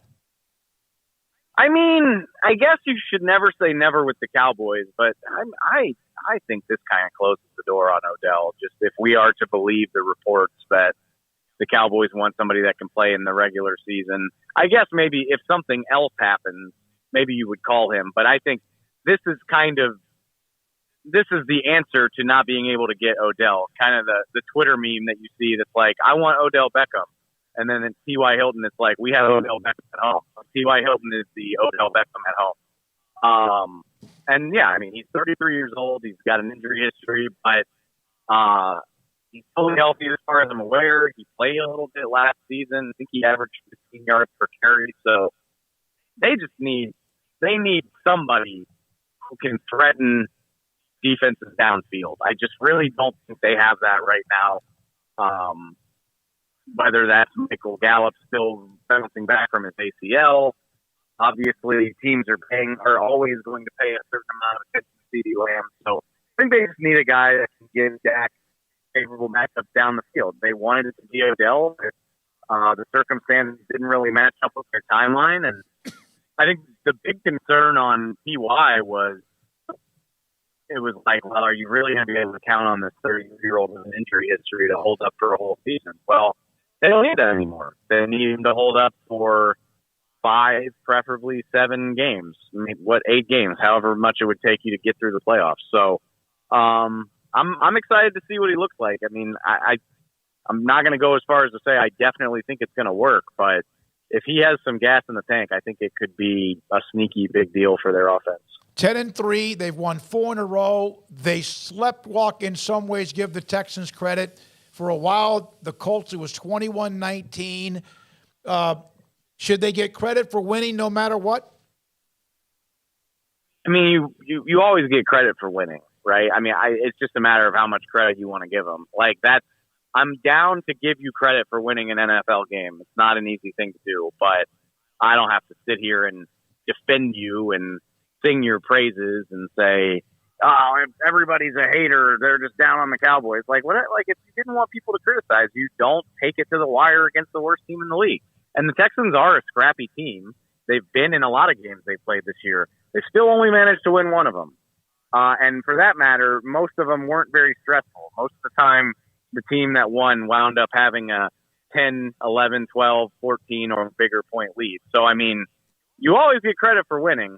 I'm not saying they suck, but I don't have to pretend like I'm impressed by it either. Well, and David, you said it about a couple of their impressive wins is that, well, or not like impressive late wins where they kind of explode late in the game, but they do play with their food a little bit or don't look impressive or have these things, and you just wonder, can they not do that when they have to play a defense like the 49ers again, or they have to play the Eagles again in the postseason?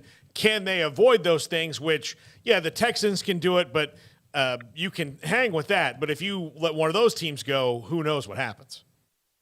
If you're not slightly worried about some of the trends that we're seeing from the Cowboys, and again, like, I'm not trying to say that they're frauds or that they're not a good team or that they can't beat Philadelphia, but like, if you're not at least slightly concerned about the turnover issues specifically and the way that they have not really been able to address that, I'll give them the credit. I mean, they have cleaned up their penalty issues, which were such a problem for them last year and at times this season.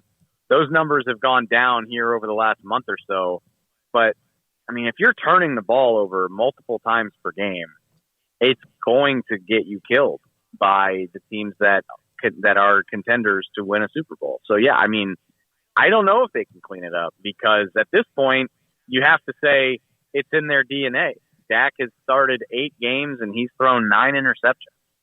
And that, I mean, I'm not trying to dogpile on Dak. I think he's having that aside. I think he's played very, very well this season. I mean, the Cowboys are like second in offensive efficiency since he came back. They're averaging 36 points a game. They are clearly a very good offense. But yeah, like, all it takes is 2 or 3 mistakes in a game against a good team to get you beat, clearly, because it almost got you beat against a bad team. So I'm not saying the sky is falling, but they got to address some of this stuff here over the final 4 games. They gotta give themselves some confidence that it's not going to happen in the big moment. David, thank you very much. Cowboys have Jacksonville, and then the Eagles, which is obviously incredibly interesting at home, plus the Titans on the road, who've been in a little bit of a funk, and the Commanders, who are playing better football. Thank you, David. Appreciate your time. Thanks, guys. David Hellman, FoxSports.com, and the Cowboys, and also the NFL. We have Paul's top 5 around the corner. Anything else to add here before we break for that? Just reading some of the Chris Beard police report, and just based off that, it doesn't look great at all for him. It doesn't appear that he's denied doing any of these things either. So yeah, I mean, nothing officially that we've seen. The only thing I've seen as far as comments from him go are the comments about, saying that he had some audio, and then when he was asked if he would want to share that, he said no. Showing that he wasn't the only aggressor. But then the police report is out there in full detail, and there's like a laundry list of like marks left and things like that and explanations as to kind of what occurred. And let's just say if all that rings true, then I don't know how he's going to be the head coach at Texas. Yeah. If all that on that report is true, that would be really almost impossible in my mind for Texas to justify keeping him on board if all that's true. Due process, all that stuff. But, yeah, I mean, congrats to Kyron Drones on his big commit to Virginia Tech. Really interested to see what he does with the Hokies and with the fresh landing spot and, probably a better opportunity to start and play some games, which he did not really have at Baylor. So just really happy for that young man to find a landing spot and just still best wishes for Mike Leach, man. That's all I got on my mind right now at the moment. So, yeah. Yeah, I agree. Thank you, Craig, for saying that. One note at women's basketball for Baylor. Asia Blackwell, who's been out with a knee injury since November, made the comment on social media that she will be back soon. It didn't give an exact time. I think tomorrow Nikki Cowan has a media session. Thank you, Jacob. And then also Dre Edwards, who's not been able to play because of transfer issues, credits, etc. I saw somebody on Saturday night that said that is about to be or should be cleared up, which Mac Rhodes even mentioned to us, the AD at Baylor. Sometimes she's missed the entire first semester. When we come back, Paul Catalina's Top 5. This is 365 Sports. In our logo and advertising, we say we are people that you can count on. What does that mean? It starts with providing a quality vehicle and quality service at a fair price. But it also means we do what we say we will do, and we treat people fairly with respect. It starts by hiring great people, good local folks who work hard with a caring attitude. Our employees are the real reason we are people that you can count on. Put us to the test and see for yourself that at Richard Carr Motors, we are people you can count on.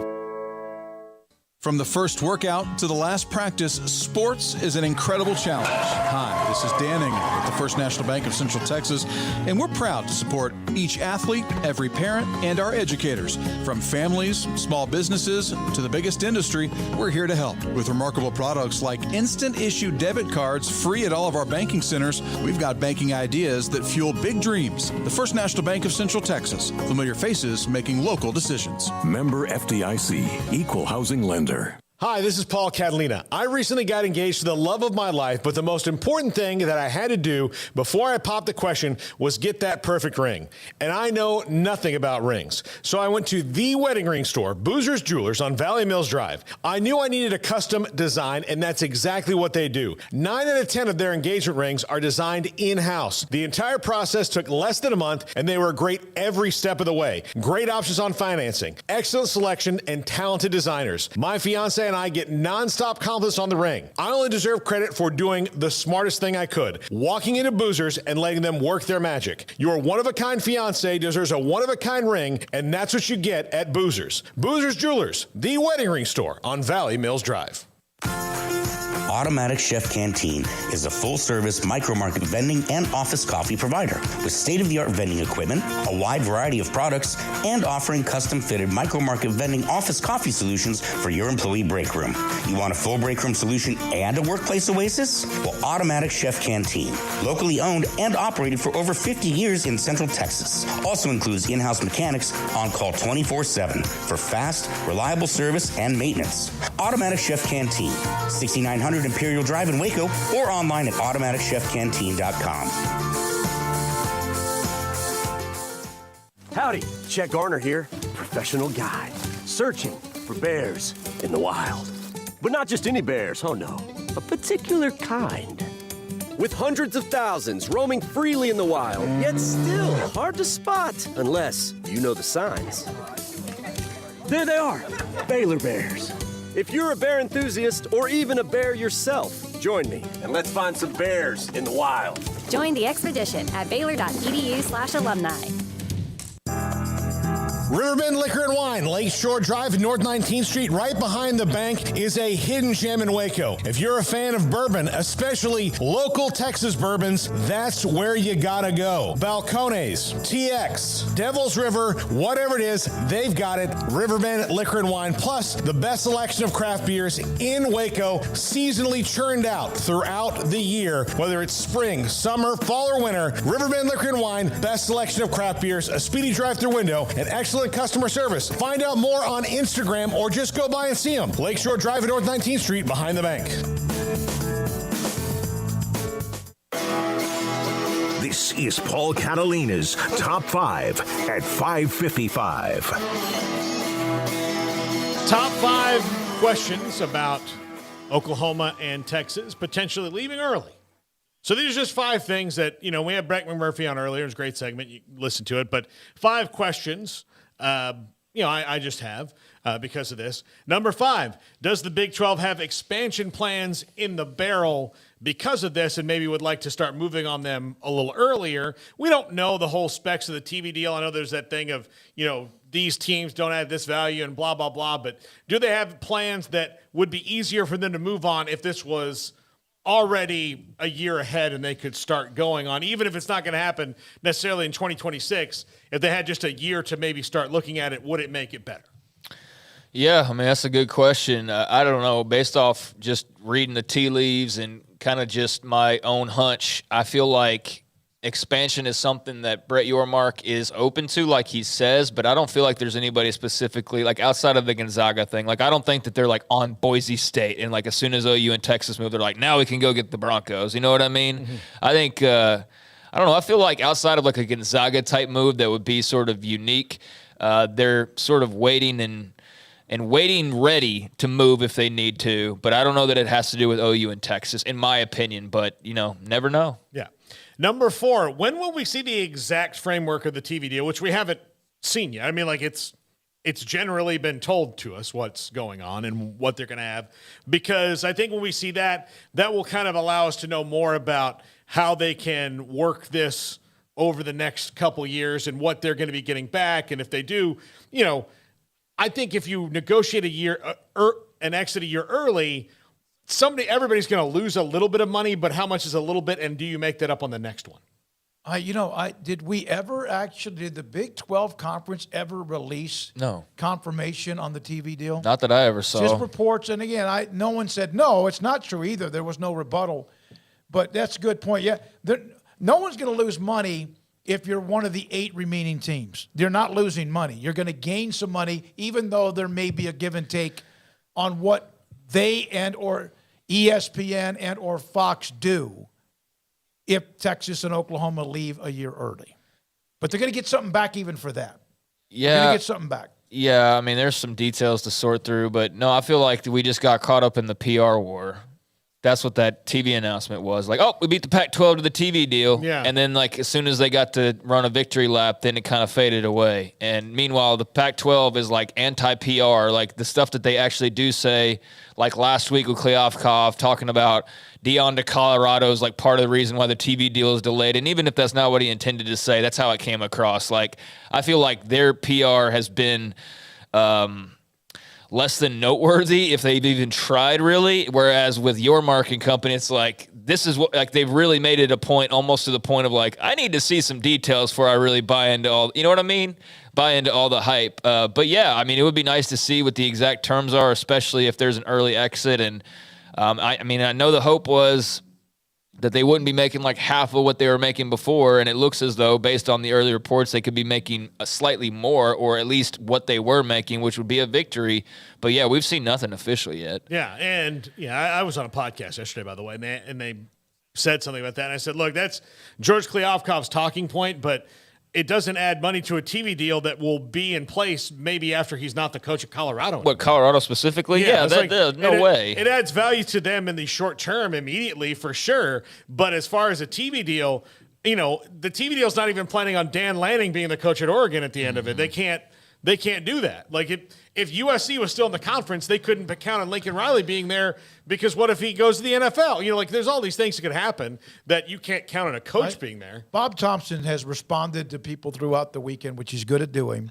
And he mentioned that no matter what, it's not going to, no matter what you hope it is, it's not really going to be, no matter if it's Deion or for Nick Saban all of a sudden was coaching at Cal. It's just not going to move the TV needle. You're probably happy that you can sell ads better for Colorado games if you're the TV partners while he's there. Oh, yeah, for sure. And so that increases the value in those seasons, but there might be some demand. But the minute he leaves, I mean, you're going to have to make up for the fact, especially if the next hire is not going to be. He might even be a better coach, but Deion Sanders is not going to be the head coach of Colorado forever, and the next guy's not going to be as exciting as Deion, because no one is. I mean, Deion spent 30 years building a brand. Number 3, how much does waiting out the Pac-12 have to do with this? Because it seems like you said, there's a PR war going on here, and do they, maybe have another way to like take a step forward on the Pac-12 to say like, hey, look, we've got everything in place. Look at you guys. You can't even figure out your TV deal. How much does waiting out have to do with what? Like, making this early, making the move early. It's good for the SEC. It's good for the Big 12. Everybody's to where they are. And then you can, again, when he comes back to expansion, you can tell the Pac-12 schools that might be interested, look, we've got our ducks in a row already. We're ready to move on the next thing. Yeah, I guess I'm just confused about what you Maybe mean. the wording. Like, yeah. How much does the Pac-12 and their uncertainty have to do with, any move that they make, like planning out, like, look, this conference is, teetering a little bit. Do we make these moves, big moves, to show every potential school that we're ready to make big moves? I think that Your Marks definitely played the disruption card more than a couple of times. I think that's what the TV announcement was, given that they didn't need to make a TV announcement anytime soon and still don't for like another year or two.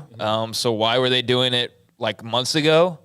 I think that definitely plays into it. I think that they know full well, and we're not even privy to the conversations that Your Mark has with people like Kevin Warren or Greg Sankey or others, but we do know that he apparently has a pretty good relationship with Warren. Now, I don't think Warren would reveal the full Big Ten master plan, but if there's even some scuttlebutt that the Oregon-Washington cards are still in play or something along those lines, I think that if disruption's coming, further disruption, and it could affect the Pac-12, and that effect could leave them very vulnerable, then if you're playing chess, you're looking at, okay, well, this might happen, that would leave these, and we could go pick off these, and I definitely think he's playing a couple steps ahead.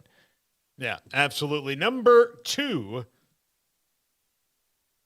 did the 12-team playoff make this more realistic in that now, you know what it's going to be, it's here, you can kind of stop worrying about that one thing and move on to the next thing. So, yeah, I don't know if it was a reason, but it definitely doesn't hurt. And it could be a reason for all we know. I mean, just the fact that, you did have a couple years where you do have better odds of an OU or Texas getting in, but now with the 12 team, and who knows how quickly that might become 16 based on recent scuttlebutt, which that's where I sort of start drawing the line there. But regardless, I think the 12 team playoff opens it up to where, you could have, in theory, like 6 SEC teams, like these wild predictions about, what it could look like.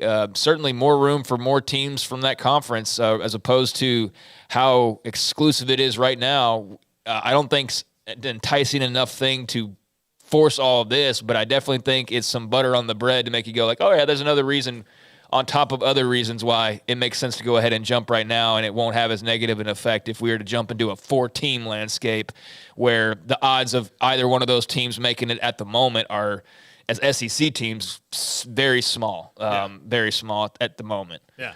And number 1, what about the money?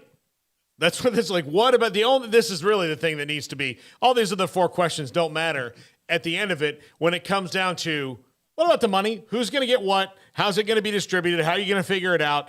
And then if they figure out an early exit, then I'm sure that the, everybody else with a grant of rights that they'd like to get out of will try to build that as the framework from going forward, because this was, look, the teams from the AAC, they all got out of their grant of rights a year earlier than they were supposed to, or a couple years, but that wasn't a gigantic grant of rights that the money that they're going to come back in can't pay for over a few years because it's stretched out. This is a much larger grant of rights, so it's not like you can just be like, well, we can have that done in 3 years. Like, no, if it's $80 million, like that's a big chunk over 3-4 years to pay out. That's something you want to pay out over 10 years.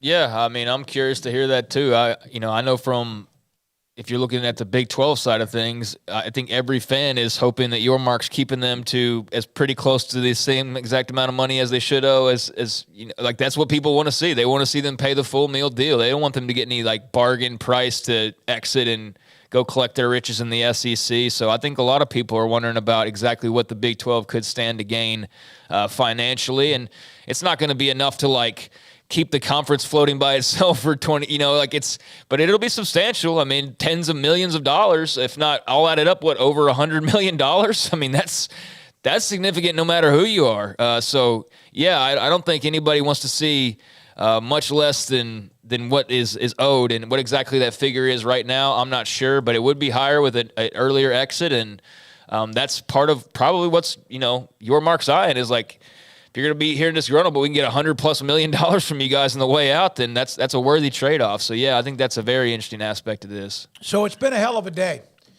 with the news on Mike Leach, and we tried to give you some different angles of that from various analysts and someone who covers Mississippi State plus Cole Cubelic.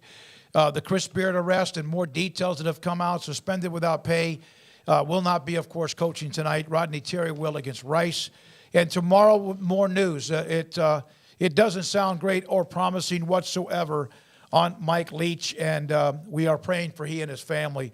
Thanks today to Jack McKenzie and also Jacob Wilson, Paul Catalina, and Craig Smoak. I even put a note in the chat room. I just haven't been as involved in back and forth with some of you. Tried to do that, just haven't had the energy for it today as we try to weave through some tough stories and also stories to try to continue the focus of what we do discuss when it comes to college sports and more. I'm David Smoak. Thank you for your time. Have a great night.